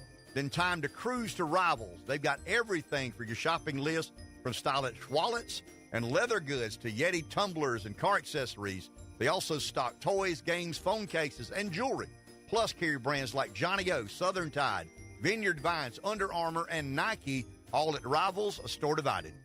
If that crack in your windshield is driving you crazy, but you don't have time to get it fixed, call Galloway Auto Glass, a mobile service company that comes to you. Owner and operator Will Floyd has over 20 years experience in auto glass repair and replacement, but the real boss is Judge, the Labrador Retriever who rides along and ensures customer satisfaction. Galloway Auto Glass always treats your vehicle like their own and will even help you file your insurance claim. Call Galloway Auto Glass at 843-332-7575 or 664-9918, serving Florence, Darlington, Hartsville, and surrounding areas. For decades, Stoudenmeyer Dowling Funeral Home in Florence has been there for our community to help them heal after a loss with dignified and memorable funeral services. When you choose Stoudenmeyer Dowling Funeral Home, you're choosing a legacy of trust when it comes to caring for both those who have gone and the family and friends they left behind. Everyone grieves differently, but Stoudenmeyer Dowling Funeral Home is committed to helping you through it. They're always available to you by phone, email, Facebook, and their website at stoudenmeyerdowling.com.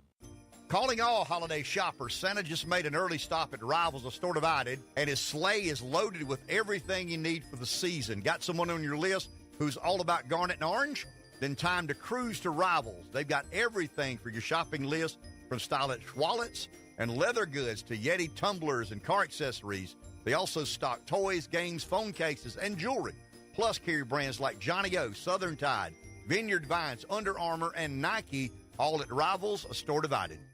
If that crack in your windshield is driving you crazy, but you don't have time to get it fixed, call Galloway Auto Glass, a mobile service company that comes to you. Owner and operator Will Floyd has over 20 years experience in auto glass repair and replacement, but the real boss is Judge, the Labrador Retriever who rides along and ensures customer satisfaction. Galloway Auto Glass always treats your vehicle like their own and will even help you file your insurance claim. Call Galloway Auto Glass at 843-332-7575 or 664-9918, serving Florence, Darlington, Hartsville, and surrounding areas. For decades, Stoudenmeyer Dowling Funeral Home in Florence has been there for our community to help them heal after a loss with dignified and memorable funeral services. When you choose Stoudenmeyer Dowling Funeral Home, you're choosing a legacy of trust when it comes to caring for both those who have gone and the family and friends they left behind. Everyone grieves differently, but Stoudenmeyer Dowling Funeral Home is committed to helping you through it. They're always available to you by phone, email, Facebook, and their website at stoudenmeyerdowling.com. Calling all holiday shoppers, Santa just made an early stop at Rivals, a store divided, and his sleigh is loaded with everything you need for the season. Got someone on your list who's all about garnet and orange? Then time to cruise to Rivals. They've got everything for your shopping list, from stylish wallets and leather goods to Yeti tumblers and car accessories. They also stock toys, games, phone cases, and jewelry. Plus carry brands like Johnny O, Southern Tide, Vineyard Vines, Under Armour, and Nike, All at Rivals, a store divided. Coming up after the game, it's the South Carolina High School Scoreboard Show on 96.3 ESPN Radio. Welcome back to the Florence Game of the Week here on 96.3 ESPN Radio here in your South Carolina High School 5A Division II playoffs. The Knights in a dogfight here with 11 seed Conway. 14-7 is your score here at the half. And Chuck, it has been a surprising first half so far, to say the least. I would say not only to us, but also to some of the Conway fans that we just talked to. They were very surprised that they're in this game right now. We haven't seen them as much as they have, so I'm surprised to hear them come in. But they seemed very excited about the fact that they're still in this game and they've got a chance, and they could tell they got a chance tonight. Obviously, you got to give a lot of credit to their head coach, Josh Pierce. This is his third season in the program. We've talked about how this program really hasn't been able to find that much success, but it's a testament to him to be able to rally his team here at the end of the season. And they're putting up not just a fight, but they're socking West Florence in the mouth, and they're putting it to them as well. So the Tigers will get the ball here to start this first half. And what do you want to see from them offensively, Chuck? They only put up 7 in the first half. I would like to see them do exactly what they did on that last drive where they scored at. Let's see if they can use that running back and run to the right over and over and see if that is a weakness. I'm saying that because I don't see any trick plays from them like I expected. I felt they would just kind of go all out and just try all kind of different stuff, but I don't see that happening yet. So that would be my whole thing. Try to go to the right side a good bit, and then once you've done that, then your left side should probably open up. You just got to stop trying to go up the middle as much against West Florence. And they've tried to throw in a couple screen passes, and they've attempted to throw the ball down the field to not much success. So we'll see what they have in store for us here. The Knights, I'm sure they would like to go back to that first quarter success where they were pinning the Tigers deep and running the football well. They've done a pretty good job in this first half, but Conway's looking to flip the script and change the narrative on this season here with 24 minutes to go in their season if they don't. Yeah, and West Florence definitely plateaued a little bit in that second quarter. Thomas Ham kicks it away into the night here, and it's over into the 10-yard line, and he'll return it from that left corner, trying going from left to right now, just trying to find some running room, stops and starts, and now will walk out of bounds at the 12-yard line. Great coverage there by the Knights, and a flag flies down there in all the chaos, so we'll check that as well. Yeah, more than likely that's going to be a hold against the Tigers. He just kept reversing his field back and forth and then stopped one point and then took off and went out of bounds. So I got a feeling it could be a hold. We'll see. It looks like it, yes. They're pointing towards that Conway side. And you talk about it all the time, how you don't like them running going coast to coast like that. You want to see a little more north-south running on the kickoffs. Take the yardage you can get, but yes, I hate them taking a right turn every time they get the ball over on the left-hand side. So they'll have this backed up. We'll see where they mark it up after the penalty here. And this is why. Look at the position they're in right now. The penalty will not help them as they will have it at the 9-yard line to start this drive here. As Conway now coming out of the huddle here to start this first half. As it has been Makai Canty here taking the offensive snaps for most of this football game. As we discussed, Noah Legg, who's been their starter for most of the season, the big lefty, has been playing a lot of tight end tonight. They definitely are getting their players a little bit late on the field for this. And flags fly here late. 10 seconds to go on the play clock, but West Florence clapping it up here. And it is a false start against Conway. Back him up another half the distance to the goal. Or that'll be the full 5. Yeah, they're going to mark him the full 5. It'll be marked all the way back to the just shy of the 5-yard line here. So Conway once again backed up in rough field position starting here 1st and 15. Yeah, not a good first possession for Conway at all of the second half. Haven't even ran a play yet. No, and they don't need to be in these kind of positions. Standing inside his end zone is Canty. He's going to give it up the middle of the field. A good little bit of running room there as that was Gabe Williams falling forward. Call it a gain of 2. Yeah, I'm surprised they're not going back out to that right side. That's where they've had their most success so far. That was a run more to that left side there. Brings up second down and call it 12 now. And one thing we should add in tonight for all the West Florence fans, they have dressed out as Christmas spirit tonight, by the way. It is the Christmas student section over there for the Knights, getting in the holiday spirit here early. As Canty sends leg in motion here, and he's going to throw it to leg, and he's going to bring it in, and there goes Noah Leg rumbling past the 15-yard line. That's the first time we've called the part-time quarterback's name as he makes his first play there. It'll be 3rd down and 2 now. All I got to say is that young man, I don't know how he's catching that ball when he's got a cast on his hand like that, and it's a big cast. Yep. He reeled it in with 2 hands that time. It'll be 3rd down and 1 for Conway here. Just shy of the 20-yard line here, trying to get out of the shadow of their own goal line. Handoff up the middle to Williams, stacked up. Not much movement up front there, but I think he just got enough on that initial forward progress. Yeah, I think the same player we've been talking about with the cast, number 12, Leg. He's the one who was the lead blocker on that. It does lead to a Tiger first down at the 20-yard line with 10 minutes to go. Here is starting the second half action here. Conway trying to piece together this opening drive. Trips to Canty's left. They haven't really thrown it downfield much at all for Conway. They'll look to throw here. Another quick screen out to that trip side. Finding some running room on the sideline there. Call it a gain of 5 there. I think that was number 80, Garrett Thomas, on a nice pitch and catch. Yeah, that's one thing I did notice on Conway when we saw some of the stats, or I saw some of the stats. They do throw to many receivers. They've got about 7 people that have caught passes. 2nd down and 5 after the nice screen pass there. As patient. Conway not in much hurry to get the play off here. 15 on the play clock. They'll look to throw again. They'll pump that screen. Now they'll throw it again out to that side and not going to work this time. Loss of 1 as they tried Garrett Thomas again, and the Knights weren't having it. Brings up 3rd down and call it 6. Yeah, the Knights defense is trying to be, as I saw in our post-game, nasty right now, finally. Let's see what they can do on this one to stop and get the ball back. Then take this game back over if you're West Florence. Conway in a 3rd and 7 here. Like we said, not throwing the ball downfield much here as they do a late substitution with 12 to go on the play clock here.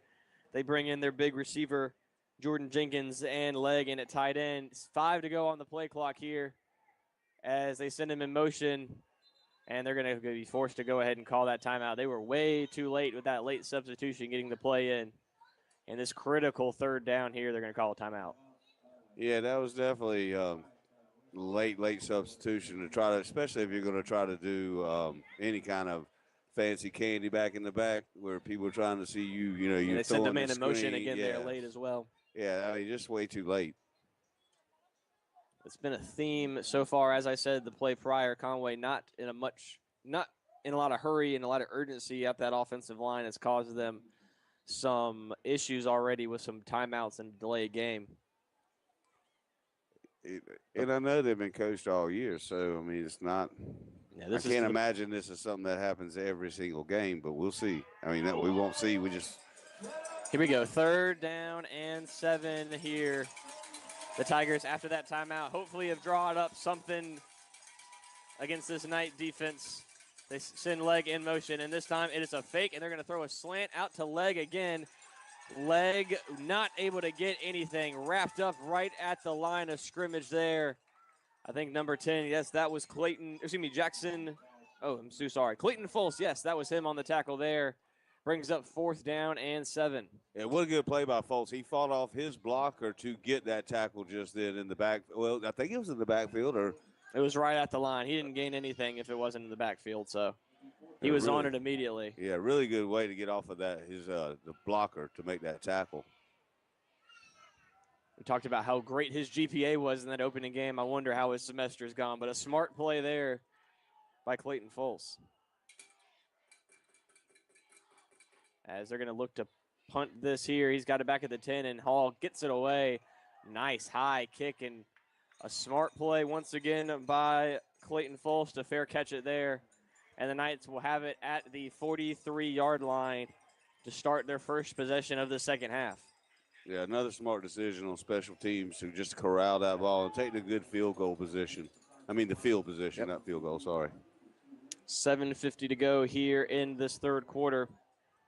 The Knights already with the one-score lead.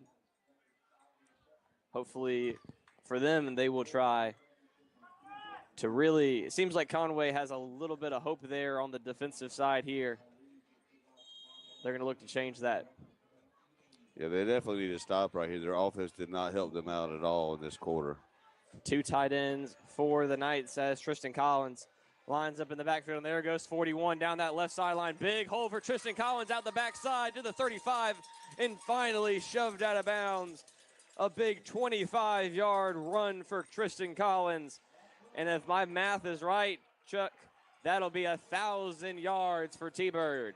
1,000 yards on the season. Congratulations to that young man. He's really having, to be honest with you, tonight he has been the best running back on West Florence's team. Yeah, he has been the catalyst for their offense so far. Bryant checks into the game now after the big run to give Collins the breather. At the 34, they're going to give it up the middle to Bryant, running left side. Good penetration by the Tigers, but Bryant using that speed to the corner. He gets it to the 30. Late flag in from the back judge. We'll check that. Possible hold against West Florence would be my guess. As the Conway. And also by the body language of 63 right there, it looks like it could be against West Florence. Conway got a good jump, so there were guys in the backfield, so I wouldn't be surprised if there was some grabbing, trying to regain some position there. Yeah, it's a hold against West Florence. Yep. The Knights are going to back it up. We'll see. It'll be from the spot of the hold, so we'll see how far back they move it. It'll be a 7-yard penalty, so 2nd and 17 now.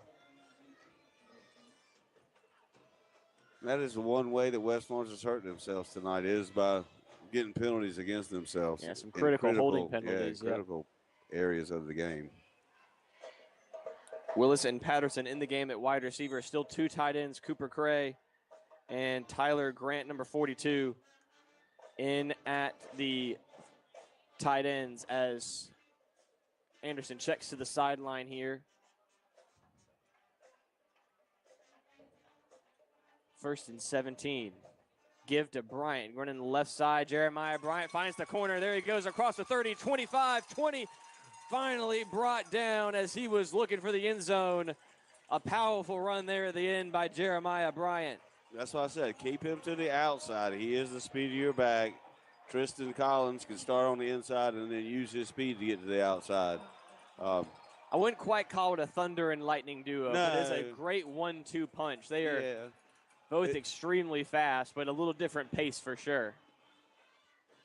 It's definitely not like the South Florence duo that you're talking about. Right. Late man on is Patterson for the Knights at receiver as he trots out all the way to the Conway sideline. Inside 7 minutes to go here, third quarter. Knights in the red zone at the 20-yard line now. Two tight end set stays in the game as Anderson will give it up the middle. Bryant still testing that left side, and there goes Bryant again. 3 plays in a row. They've ran it to that left side with good success as he'll get it to the 10-yard line, or just shy of the 10. It'll be 2nd down and 1. And what do we talk about, James? If they're not stopping the play, keep running the same play. And they are doing that same play over the left-hand side. He's getting 10 yards, 20 yards, and I think, 5 yards the first time? Collins now checks into the game now, looking for his 3rd touchdown of the night. They'll give it to T-Bird, going left side again, Tristan Collins, but this time he bounces off a man. Tristan Collins fights into the end zone. Touchdown, Knights! Yeah, that was all Tristan Collins, and I just got to compliment the young man. I think that is his third touchdown of the night. He had 3 last week. That makes 6. He's really stepping his game up because it looked like he was tackled at probably about the 5-yard line. Yeah, that was. He spun out of the tackle, and there was nobody there. They were all surprised that he was available to get to the touchdown. Poor Jajante Copley. He leads the team in tackles for Conway. But Tristan Collins, just that leg drive and wasn't going to be denied. As Ham will be on for the extra point. It is up and good. 21-7 as the Knights respond after the halftime break and have taken a 2-score lead in control here in the second half. Yeah, this is when it can get scary for Conway. You really need a score right here. If not, you're giving it back to West Florence, who normally is running the clock out even more so, but they had 2 guys running out of bounds. And I say that because it takes away all the time that they have. Right. And they're not going to be a passing team tonight, clearly. No, it's going to be some long, drawn-out drives. I mean, off the top of my head, Conway's biggest play has been inside 20 yards. They're not a very explosive team. They've worked their way down the field when they've gotten good field position, but anytime that they've had a regular kickoff or anything like that, the field position has been tough to come by. Yeah, and if you're a non-scoring, like offensive throwing, I say passing game, you can't get down by any more scores, to be honest. Ham kicks it away. Henry Lawson and Javon Smalls back there. Smalls is going to take it running left to right and trying to go coast to coast. And once again, the Knights kick coverage unit does a great job, and they're going to tackle him inside the 15-yard line. Number 7, Jackson DeBose with a great tackle there. Yeah, another special teams play by them, and what a great name by that guy, Henry. I think his last name you said was Lawson. Lawson there, What a great last name by that young man. Thank his dad and his family and for his last name. First down and 10. They'll start at the 15-yard line for the Tigers. As down 2 scores.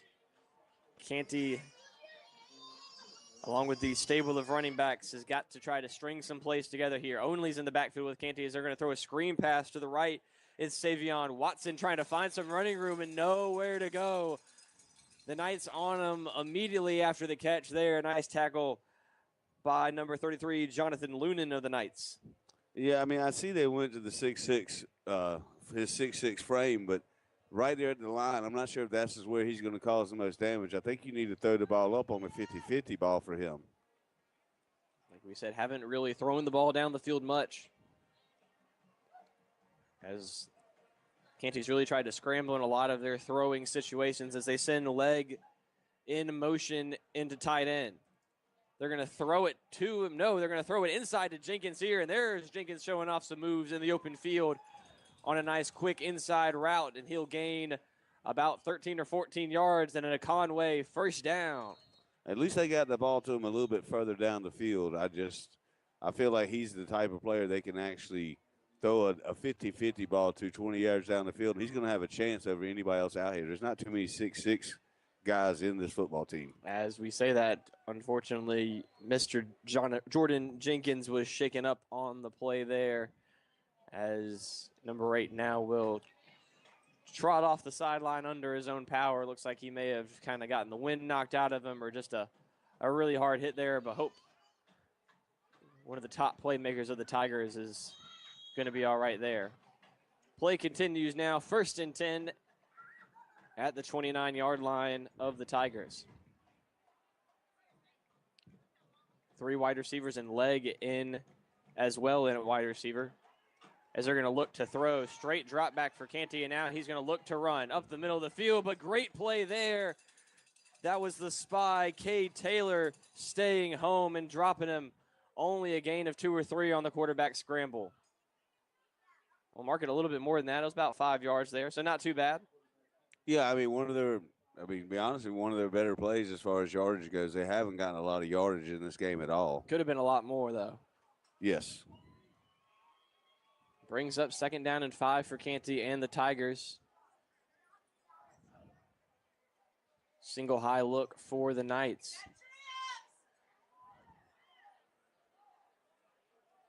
Canty looks to the sideline for the play call. 10 seconds left on the play clock. They're going to give it to Gabe Williams running right side. He's found success so far today, and there goes Gabe Williams across midfield. A strong run by the Tigers as they find that right side success again. And I was saying it earlier when you asked what do they need to do. I mean, to me, that's been their biggest play. Once again, going to that right side. I'm not sure why you don't go back to that same play right now. Even if you get stopped line of scrimmage, you at least get to find out have they adjusted to it.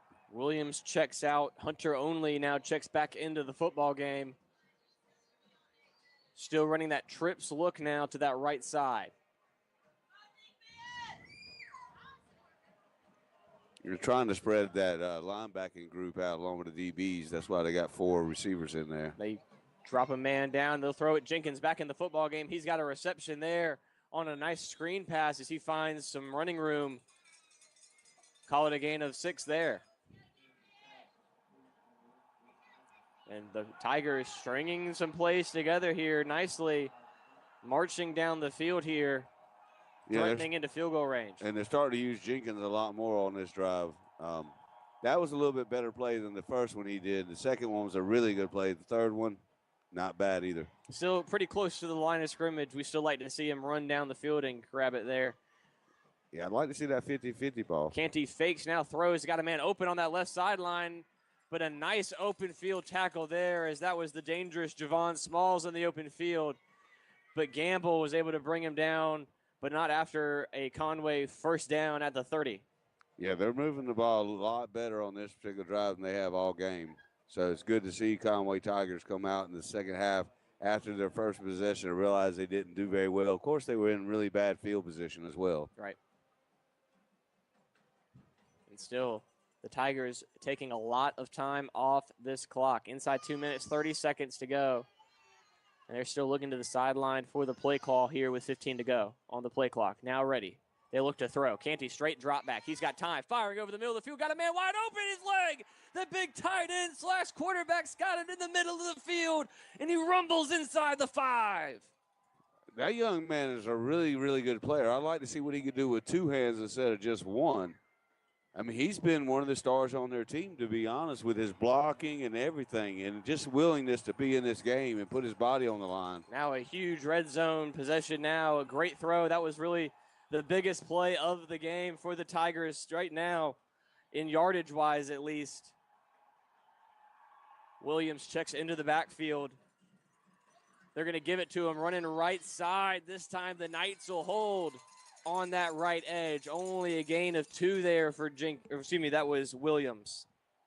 Yeah, that was a really nice tackle by population by West Florence's defense. He didn't have a chance to get into that end zone, not with that many people. He bounced off a couple, but they were all there. 2nd and goal from the 4-yard line now. And it's funny when we go back to Noah Legg. That big lefty now lines up in the backfield and at quarterback. I wanted to say on film, he kind of reminds me of a young Tim Tebow, the lefty. He's going to take it just like Tim, right up the middle of the field, goes Legg, but not to be in the end zone. Only a gain of 2 there for Noah Legg. It'll be 3rd and goal. Yeah, they probably should have used more of a tush push on that one to help him out. I mean, he's already got a bad arm. He's trying to run straight into people. I know that's all leg driven, but I don't understand. Maybe it's because I don't coach, but to me, this would be a really, really good opportunity to do a 50-50 ball to number 8. They line up in a heavy set, looks like. The only receiver is number 8 on that right sideline in one-on-one coverage with Derek Austin. They're going to give it going right side to Gabe Williams as he's stacked up at the line of scrimmage and not going to get there. The Knights deny him again for a 3rd time, and now 4th and goal from the 1. And that's called the Nasty Knight defense right now is what they're doing. They're stopping it on goal line 3 straight times, pretty close to goal line stops.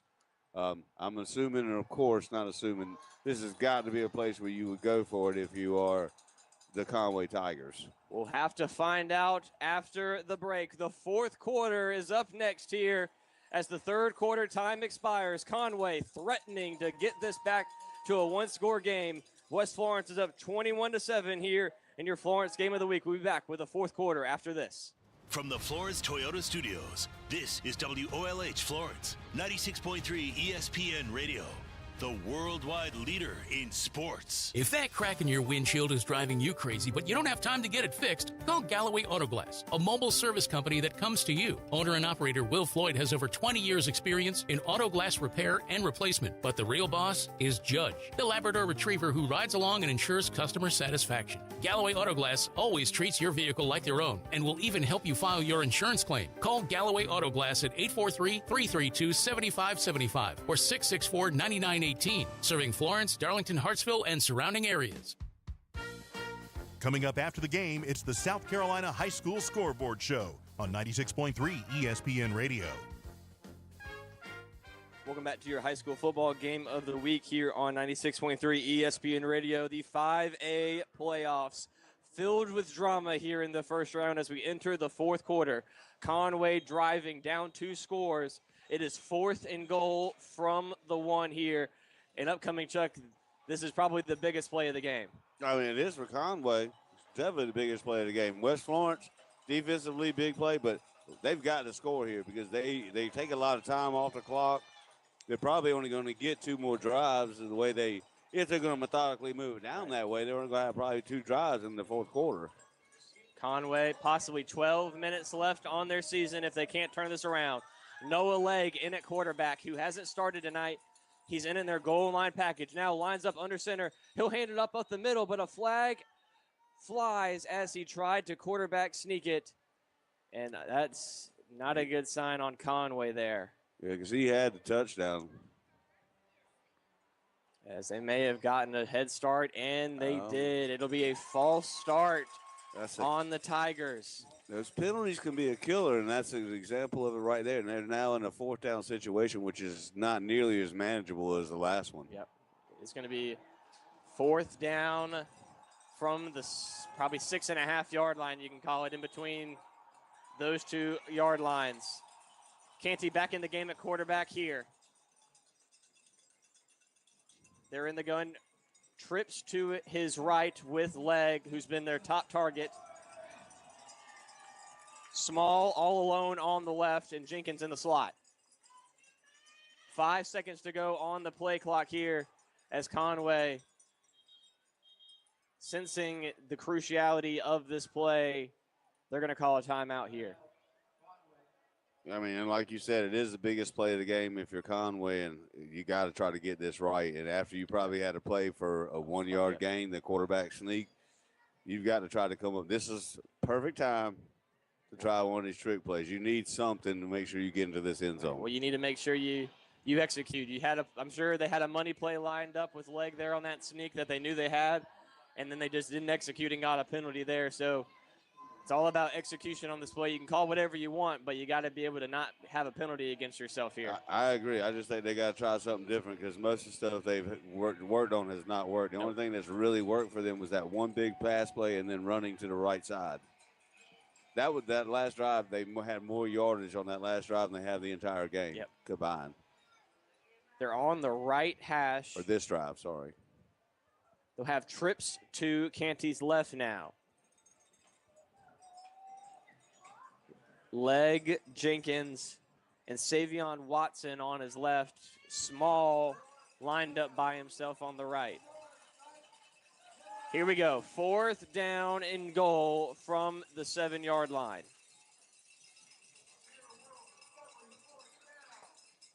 As we're still waiting for the signal to play here from the officiating crew.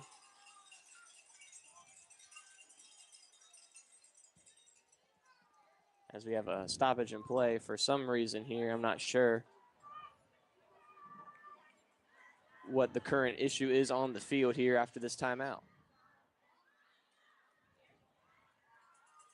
I don't know. I'm not seeing anything. That's what I was trying to see. They just called up to the booth here next to us here as it looks like we're going to be ready for play now. Here we go.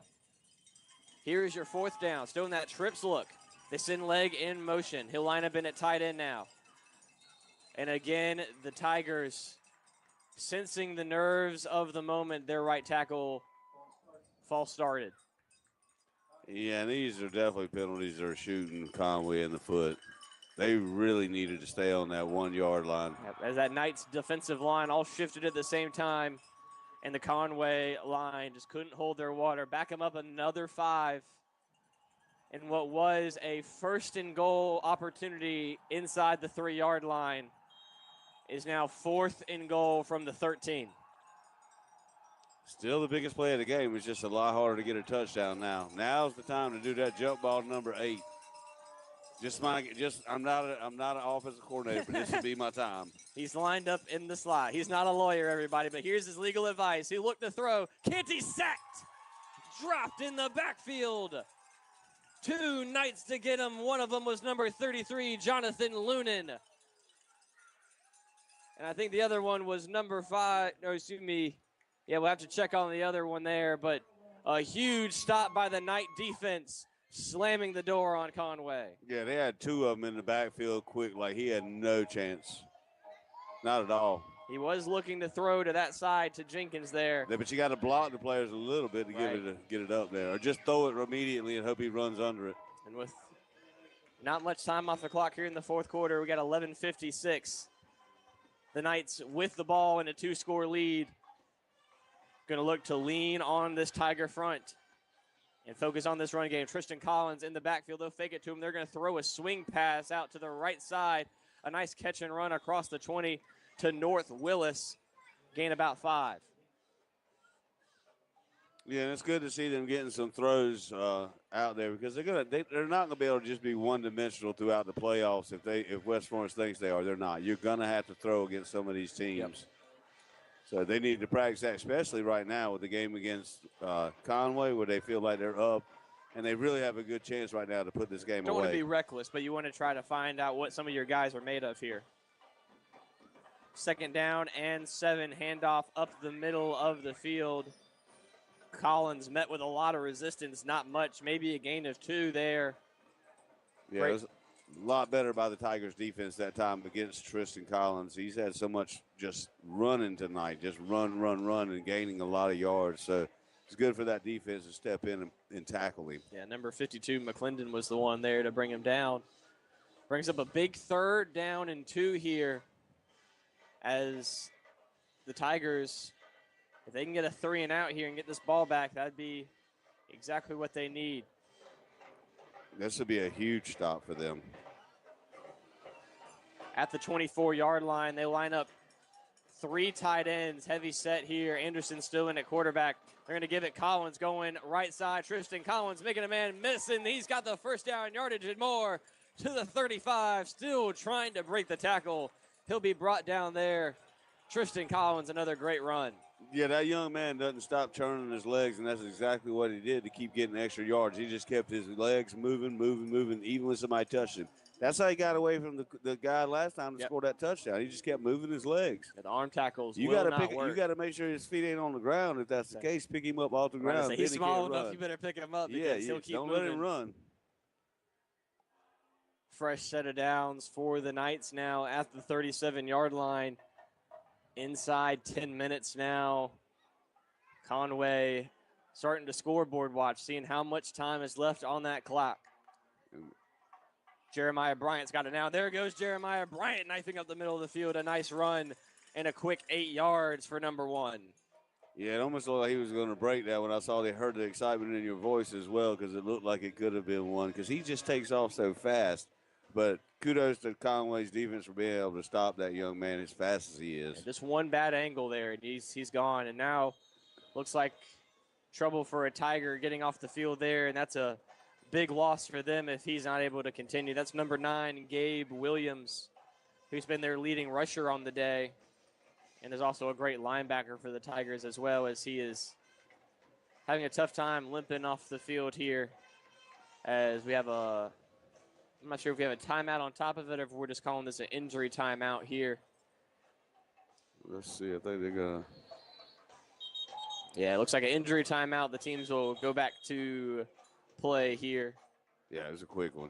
Yeah, I think Conway only has one timeout left because they used 2 on that goal line drive just a minute ago. Yeah. Or do they just? I thought they used two. I think they just used one. They're not keeping up with it on the scoreboard right now, ladies and gentlemen. It is still showing that each team has 3 timeouts. So we know Conway's used at least one of them here. So yeah, it was a penalty. I'm sorry. you're right. Yes, sir. Yeah, you're right. Yep. Just the one. 2nd down and 2 at the 45 for the Knights. Jeremiah Bryant in the backfield in the pistol with Anderson. They'll give it Bryant up the middle. There goes Jeremiah Bryant breaking free to the 30, 20, 15, 10, 5. Did he get there? They're going to mark him out at the 1. Knocked out of bounds at the 1-yard line, but we were waiting for number 1 to pop one, and there he went. Yeah, that speed, that's the difference when he gets outside like that. That's why I know I heard it in your voice a minute ago when it looked like he was going to pop one. That time he was able to. By all means, the defense on Conway's side, whoever that defender was, not giving up on the play and being able to push him out of bounds at like the 1-yard line, that's stuff you have to teach. I believe that was Eric Warren Moody, number 21, from his safety spot, getting that angle on Jeremiah Bryant to bring him down. He had to hustle to get there. I mean, even after a season you've had like that, you love to see that in a young man. And this could be the end of the game right here, James. 1st and goal, yes, sir, at the 1. Bryant in the game at tailback. They'll give it to 1. Will he finish the job? He will. Touchdown, Jeremiah Bryant in the lead now, 27-7 with the point after pending for the Knights. And Conway in desperation mode now. Yeah, that time he didn't even touch Bryant that time when he got in. The offensive line pushed Conway's defensive line back pretty strong. I feel bad for these young men at this point because now it is their last season, and now they're in a spot down probably 21 points after this. We'll see if he makes the extra point right now. Been a rough season for Conway coming into this game tonight. 2-8 on the season, 1-4 in region play. They definitely had their chances. I mean, they were down there. They shot themselves in the foot, to be honest with you. Well, no, not really. Their defense, West Florence's defense stepped up, stopped them on 3 straight plays, and then they started shooting themselves in the foot. Yep. Ham on for the point after attempt now. He's been perfect so far tonight. Add to his tally there. 28-7 is now your score with 8:19 to go here in the final quarter of action. And the Knights can smell a victory in a dance next week with Myrtle Beach. Yeah, I mean, it's going to be, like I said, really, really hard for Conway to come back. We're going to see because what they've been doing all night is running the ball, and that the clock is getting run out every time that they've touched the ball. You have to see a lot more of what we saw that last possession, throwing down the field from Conway, trying to make some big plays. And then at this point, you're probably going to need to see some mistakes on the West Florence side and some trickery as well. But solid performance by Coach Wilkes and his staff. Good game plan. You knew what they wanted to do. It hasn't been any secret all season. Run the ball and play good defense. And they've gone by the script to success tonight. And I think so far they've played pretty well in 3 of the 4 quarters. I think the second quarter, West Florence was probably their worst quarter of the game. Other than that, they've just been dominant. Big kick will go out of bounds into the end zone for a touchback for the Knights. Ham, another great kickoff there. I wanted to also mention, we haven't mentioned a certain player's name tonight. I wasn't aware that he was injured, but number 0, Romello Patterson, on the sideline tonight. Not sure what his injury is, Chuck, but obviously a big 3-star recruit committed to Coastal. Yeah, I didn't surprise that neither one of us called that because that's one of the biggest stars of the game. I'm glad you called it, though, so we could at least inform our fans why his name has not been called much tonight. Yep. Because his name is normally called a lot. Hope all the best is with that young man as he's on the sideline, supporting his teammates here in the playoffs. And we'll have to check and see if his status for the next game for the Knights. But they did a great job without their leader tonight, only holding Conway to 7. So far, at least. The Tigers, it all starts here. Low snap for him, and he'll throw it to that right side to Jenkins and nowhere to go as the screen game really hasn't been there for the Tigers tonight, gain of nothing. You're starting to see the Tigers out there getting a little bit mad with each other. That receiver right there thought that he was going to actually go around him so he could block. But he cut it to the inside and got tackled real quick like. Canty will get the play. Once again, they're a little bit more urgent now. Only 25 to go. Quick snap. They'll give it to Williams going left sideline. Decent running room. Check that. That's Hunter only on the carry there for a gain of 5. It'll be 3rd down and 4. And I think that's what they do have to do. They have to run it outside to get any kind of yardage on West Florence defense. Their defense is really solid in the middle. Already now this 3rd down. 7:20 and counting on the clock. Makai Canty checks in with his coach. It'll be trips to his left. So straight drop, look to throw, slant to Jenkins, this time going left side and nowhere to go. Great job again by the Knights, tackling by population. The first one there was DeAndre Young. I was going to say, I think he got enough yardage for the first downs, James. They're moving the sticks. They're calling it a first down. Wow, they did give him a first. Yes, sir, you're right. Yeah, I mean, that was about a five-yard gain by him. Yes, they're going to. That's been a play they've used over and over that I don't necessarily love because of his height, but I get why they're doing it. He is a shifty guy, but right. I really would love to see them throw that ball up in the air to him. But I don't get to make those decisions. For sure. And I'm in his, Canty has played well in his, he's not turned the ball over. He's, found a lot of his guys down the field. He's played admirably so far tonight, but you got to wonder with him only being in for part of the season and Noah Legg was kind of their guy going into it, what he's capable of. This is our first time seeing him, so. Is there a penalty?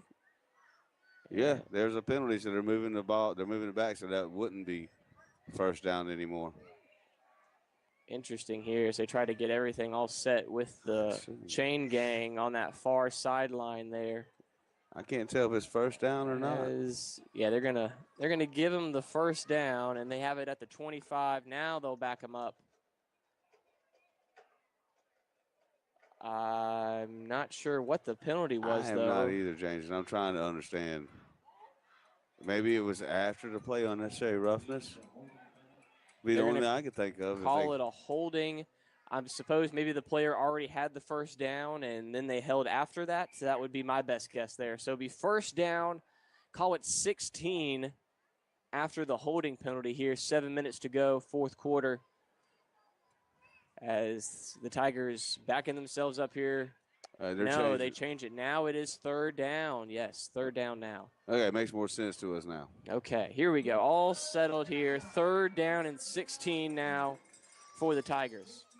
Straight drop. Canty will look to throw. Firing left side, deep down the field, and it is incomplete. Too far for his intended receiver and almost intercepted by Derek Austin. It was intended for Javon Smalls, and that'll bring up 4th and long. At least he does have an arm on him. He threw a pretty good long pass, but at the same time, the only person that could have caught that ball was Derek Austin from West Florence. And it looks like Conway with that will wave the white flag. The punting unit is out on the field for Conway in this 4th and long right here. Got to be a little demoralizing for the Tigers. Because they played pretty well, to be honest. This second half, I guess, is where it's all kicked in a little bit more, and they haven't produced on offense. Hall gets it away. Another sky-high kick. Fultz tracking it well, and he'll fair catch it there at the 35-yard line. And the Knights, with 6:42 to go, will look to run a lot of the remainder of this clock out on Conway. Interesting there that Coach Pierce decided to kind of wave the white flag there and to give it back to West. Obviously, you're in a really negative situation, but just tough situation for sure. And the punter didn't get all of that punt that time. I mean, if he could have got a little bit better punt, it would have felt better. But now they're already inside the 35 or at the 35. West Florence is already in position to score again, and they've got really fast running backs. Yep. Collins still in the game next to Chase Anderson. They line up 2 tight end personnel to the left side. He'll fake it to Collins, and Anderson drop back, deep throw down that left sideline, and just overthrew his man on the crosser. He had Corey Patterson wide open in the end zone there, but incomplete. Yeah, and this might be the time because that throw was just a little bit off, like you said, but this might be the time where they do try to work on some of that passing. Because I really know in the playoffs, you're going to come to a game where you have to be able to pass. Absolutely. It was a shootout last time they played Myrtle Beach, so they had to throw it a lot in that game. So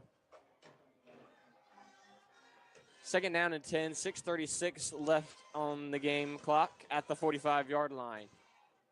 Knights staying in that 2 tight end package, Cooper Cray and number 88. They'll throw it North Willis on the screen pass right side as he'll work his way up to the 30 for a gain of about 6 yards there. That's been a pretty good play for them all night long. They've run that play probably 4 times now and got really good yardage out of it each time. Brings up 3rd down and 4 for the Knights now. Yeah, they found they've haven't had the most consistency at receiver this season, but they feel confident in both North Willis and Corey Patterson. Both of them, Willis a sophomore and the other a junior. And this time, T-Bird Collins is going to bounce to the right side. Another nice run for T-Bird across the 15-yard line, bouncing off of Tigers for another 1st down for the Knights. I was going to say he looked like a little pinball out there for a second, James. You described it yourself when he was getting bounced around like that. That's exactly what it looked like. Bam, bam, bam. But he's a young man that's out there like that. He's like a little bowling ball to an extent, but a fast bowling ball. Yep. Matthew Benjamin checks into the game and at tailback. Still 2 tight ends for the Knights. Check that, 3 tight ends. And hard count from Anderson. Looks like they got a man to jump. Flag flies as the Conway defensive end. Looks like he got a little excited there. Reggie Downs. Yeah, I don't think I've ever seen anybody do a celebration after a 1st down, but their offensive linemen were kind of doing the dap. We got him. 1st down and 5 now. Clock running. 5:15 to go here in the final quarter. Conway backs against the wall here. The Knights trying to close this one out. Benjamin still in the ball game. He'll take it up the middle of the field. There he goes into the end zone. Matthew Benjamin, touchdown, Knights. Yeah, this game has definitely had its wrap now. We might as well put the bow on it and everything. I know them people are out there, the West Florence student thing are out there for Christmas. Well, they just got an early Christmas present got their tonight. Christmas present, yes, sir. A nice bow on this playoff victory for the Knights. The score now 34-7 with the point after pending as we are just inside 5 minutes to go. And what looked like a scary situation at the half for the Knights has wrapped up, like we said, nicely into a playoff blowout. It is 35-7, PAT good from Mr. Ham. Yeah, this second half has been kind of a nightmare for Conway. They had their one shot. Other than that, they have not really moved the ball at all since that first drive. But they were in the 3rd quarter when they had that drive. They were on the start of the 4th quarter, this game was still very much so in the balance. Yeah. It was 21-7. Conway had it literally at the 2-yard line. Could have easily been 21-14 with the way their kicker kicks. That's the game of football for you, my friend. You can play well going up and down the field 99 yards, but if you don't get into the end zone. Penalties. Yep. I've seen it in college level and in high school level, and it kills a drive. It's the little things that make these playoff wins, especially at this point in the season.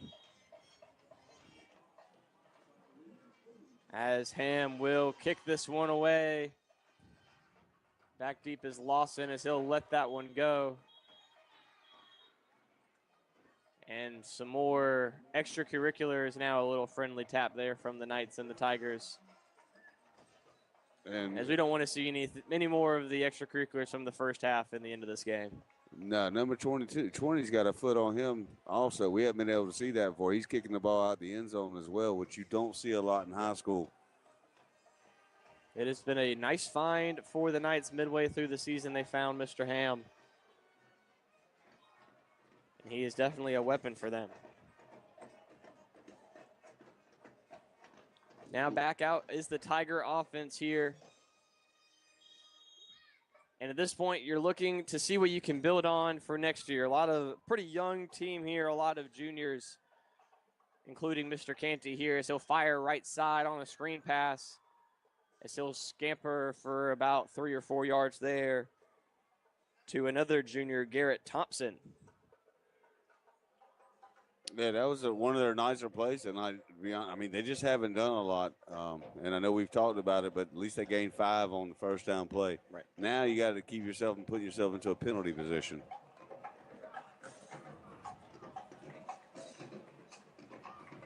.4:45 to go here, as Conway definitely in white flag mode here, slowly getting the play call in. 2 backs in the backfield as they send one in motion, and they're going to throw it out there to him. But, oh, my goodness, did Clayton Fultz just drive his man into the backfield, just push Jenkins right in to Garrett Thomas there for a big loss. Yeah, Thomas actually tripped over his own player. That's how I know number 10 was there, but he tripped over Jenkins and fell down. Just a huge play there by Clayton Fultz, who's been very impactful tonight defensively and on special teams, receiving all the punts for the Knights tonight. Trips to Canty's right, 4 minutes to go here, fourth quarter, 3rd down and 9. Straight drop, pump the screen. Now he'll throw over the middle, too high for his 6'6" receiver, Jenkins. And that brings up 4th down and 9 now. And it looks like the Tigers are probably going to punt here again. Yeah, it appears they are. So another drive that really didn't go your way if you're Conway. Intended that last play for Jenkins, who finally got to throw down the field a little bit to him there, but just haven't been on the same page. And I know they were moving a little bit slow, but that clock was stopped for a while, and I don't know if they do that or not. I felt like they were kind of trying to run this clock out a little bit as well. Clock is stopped. 10 seconds to go. Now inside 5 on the play clock now. At the 4:46 mark where they were taking forever. That's what I was talking about. They're not going to get this play off. It's going to be another delay of game penalty on Conway, as that's been a theme all night, struggling to get the play in. Back him up, make it a little more room, as Hall does a great job kicking it very high, but no man back deep to field it for the Knights. He's on the 30-yard line with the way he's been kicking it here. Right. I know he's really not, but, man. He's the closest guy back there. Yeah. That is Corey Patterson, the receiver, I believe, so makes sense. And a couple of Hall his kicks. Will boot it deep. Yep. One of his best punts of the night, as it'll cross into Knight territory and takes a nice roll all the way to the 33-yard line of West Florence. With 3:44 to go, the Knights will look to run the remainder of the timeout, and looking forward to Myrtle Beach next week. The Knights have a lot to build off. Yeah, now's when you would think they would just run the ball, because there's no need to score again at this point.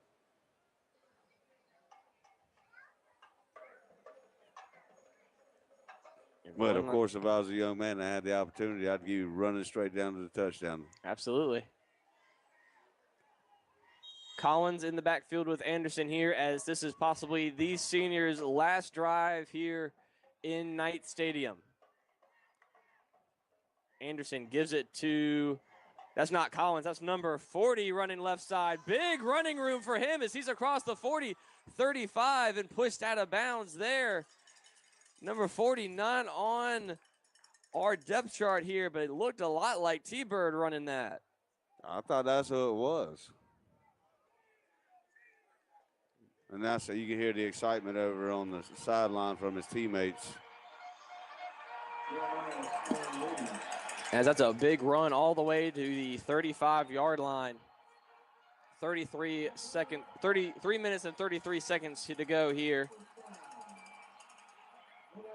As the Knights subbing some guys in and out here, I'm sure trying to get a lot of their seniors some snaps here in this playoff game. Anderson gives it up the middle, 40. Again, a nice run. Fighting ahead, he'll gain about 9 yards, close to that first down marker. Yeah, he's come in and run pretty well. I'm sorry we don't have his name like you said, but he has definitely come in and run the ball twice. At the same time, Conway may have some of their second string in there or seniors in there. And I'm sure at this point, I mean. Yeah, their motivation to tackle is probably not real high. No. And you would hope West Florence will start get ready to take some knees. It was second down and 1 now at the 25-yard line. Inside 3 minutes now for the Knights.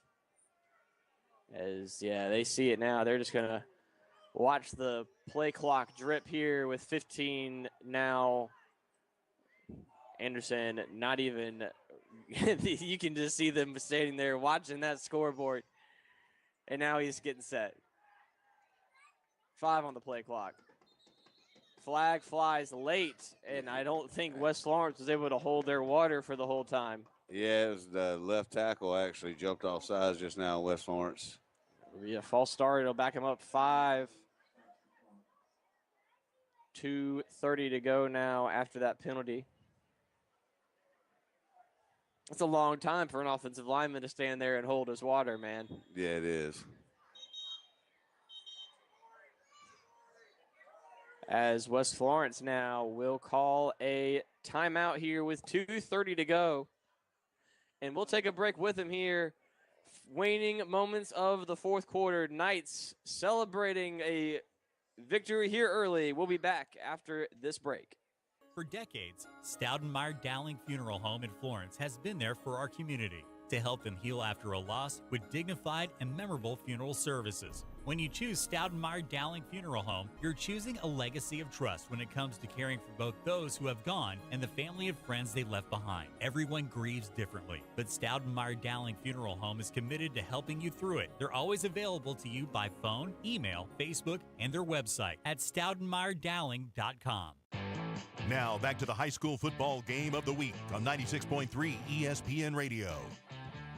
Welcome back to West Florence High School here in the waning moments of the 5A playoff first round here in South Carolina, as West Florence has a commanding 35-7 lead here over Conway. 2:30 to go here. The Knights have it. Second down and 5 at the 30. Anderson will give up the middle, goes number 40, knifing through the defense. There he goes, number 40, into the end zone. Touchdown, Knights. And the whole team is going to celebrate for that young man. Yeah, evidently he doesn't get the ball a ton, but that's what I was saying. If you got the chance to go ahead and score, you're going to score. Although, as a sportsman, you would love to see that dude just drop down, just to get that, If you're Conway, you're ready to get out of town. Absolutely, yeah. But give all the credit to the young number 40 there. Wish we had the name of that young man to give him some credit there to put the icing on the playoff cake. As the score now 41-7, PAT pending here for the Knights and Mr. Thomas Ham. I guess this will be 6 for 6 for the night. Snap is down. Kick is up. It is good. Yeah, they did find a good special teams kicker. West Florence did for sure. Something we haven't seen yet. So we noticed how much they struggled early in the season against South Florence. Mm-hmm. So I'm sure that was something Coach Wilkes wanted to address very quickly after he saw his team on the field. They definitely it makes a difference. But what a big win. The first playoff win in the Coach Wilkes era for the Knights here in his first season The Knights off to a rough start this season, but have found their footing here, and they're off to the second round to play Myrtle Beach. And if it's anything like the first game, it'll be a really exciting game for the Myrtle Beach fans to watch. Like I said earlier, they played to a 42-38 game, and Myrtle Beach barely came out on top. Now, of course, they will be playing at Myrtle Beach next week, so they'll have a little home field advantage. Ham kicks it away, end over end kick, and it will bounce into the end zone for a touchback, just barely on that right corner of the end zone there. Yeah, that was going to be one of the only mistakes that I've seen him make that he didn't make. It was close, but what a kick. Can't argue with it. It went inside the pylon. Yes, sir. So Conway with what will be their final drive of the season here. And for them, kind of back to the drawing board for next season. A lot of young players that they've worked into the season for them this year, but a program that's still really trying to find their footing in the 5A region. Yeah, I mean, if they have anything to hang their hat on, it's going to be the first half. They'll be able to talk about that. We really stayed in there with them for the first half, but after that, it's been a disastrous second half. Canty will give it up the middle of the field, and his backer tripped there, number 35 on the carry, Travis Taylor. Yeah, he had the grass tackle on that one because nobody touched him. He just fell on his own. Yep. That's what we used to call that when you're walking in the carpet. I can't remember what it's Turf called. monster, yeah. man. But that one right there was the grass The Buffalo monster. Wild Wings commercial where they hit the sprinklers and they make him trip on the sprinklers. Inside 2 minutes now. Conway draining the rest of this clock out of here and wrapping up another season as they're going to give it up the middle again on another run to their junior tailback, Taylor.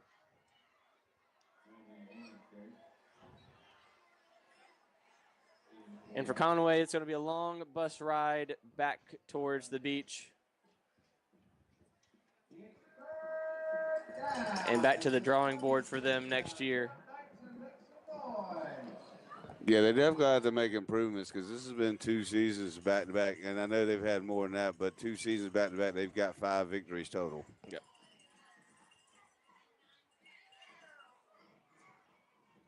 I know if I was a Tiger fan, I'd want some changes. Absolutely. And especially after you see the fight of your team and you get to see that another handoff here going right side to Taylor as he'll gain about another yard there. We're inside a minute and counting here. They're going to have to run. They're going to probably have to punt this football here back to the Knights. There's about a 3-second discrepancy between the play clock and the game clock, and I think they're just going to reset the play clock here, and I believe that's going to do it here, Chuck. I think that's the end of the game. Your final score here from the castle at West Florence. The Knights 42 and the Conway Tigers 7. A big first playoff victory for Coach Chad Wilkes and the Knights. They'll take on Myrtle Beach next week. And for us, Chuck, we will be continuing to call playoff football action here in the Florence area as we will have South Florence playing the winner of their game next week. So looking forward to that, to watch the Bruins again next week as well. Yeah, I'm really excited to be going over to South Florence to pull for them because that's what we need to be doing is pulling for all of our home teams. West Florence, Wilson.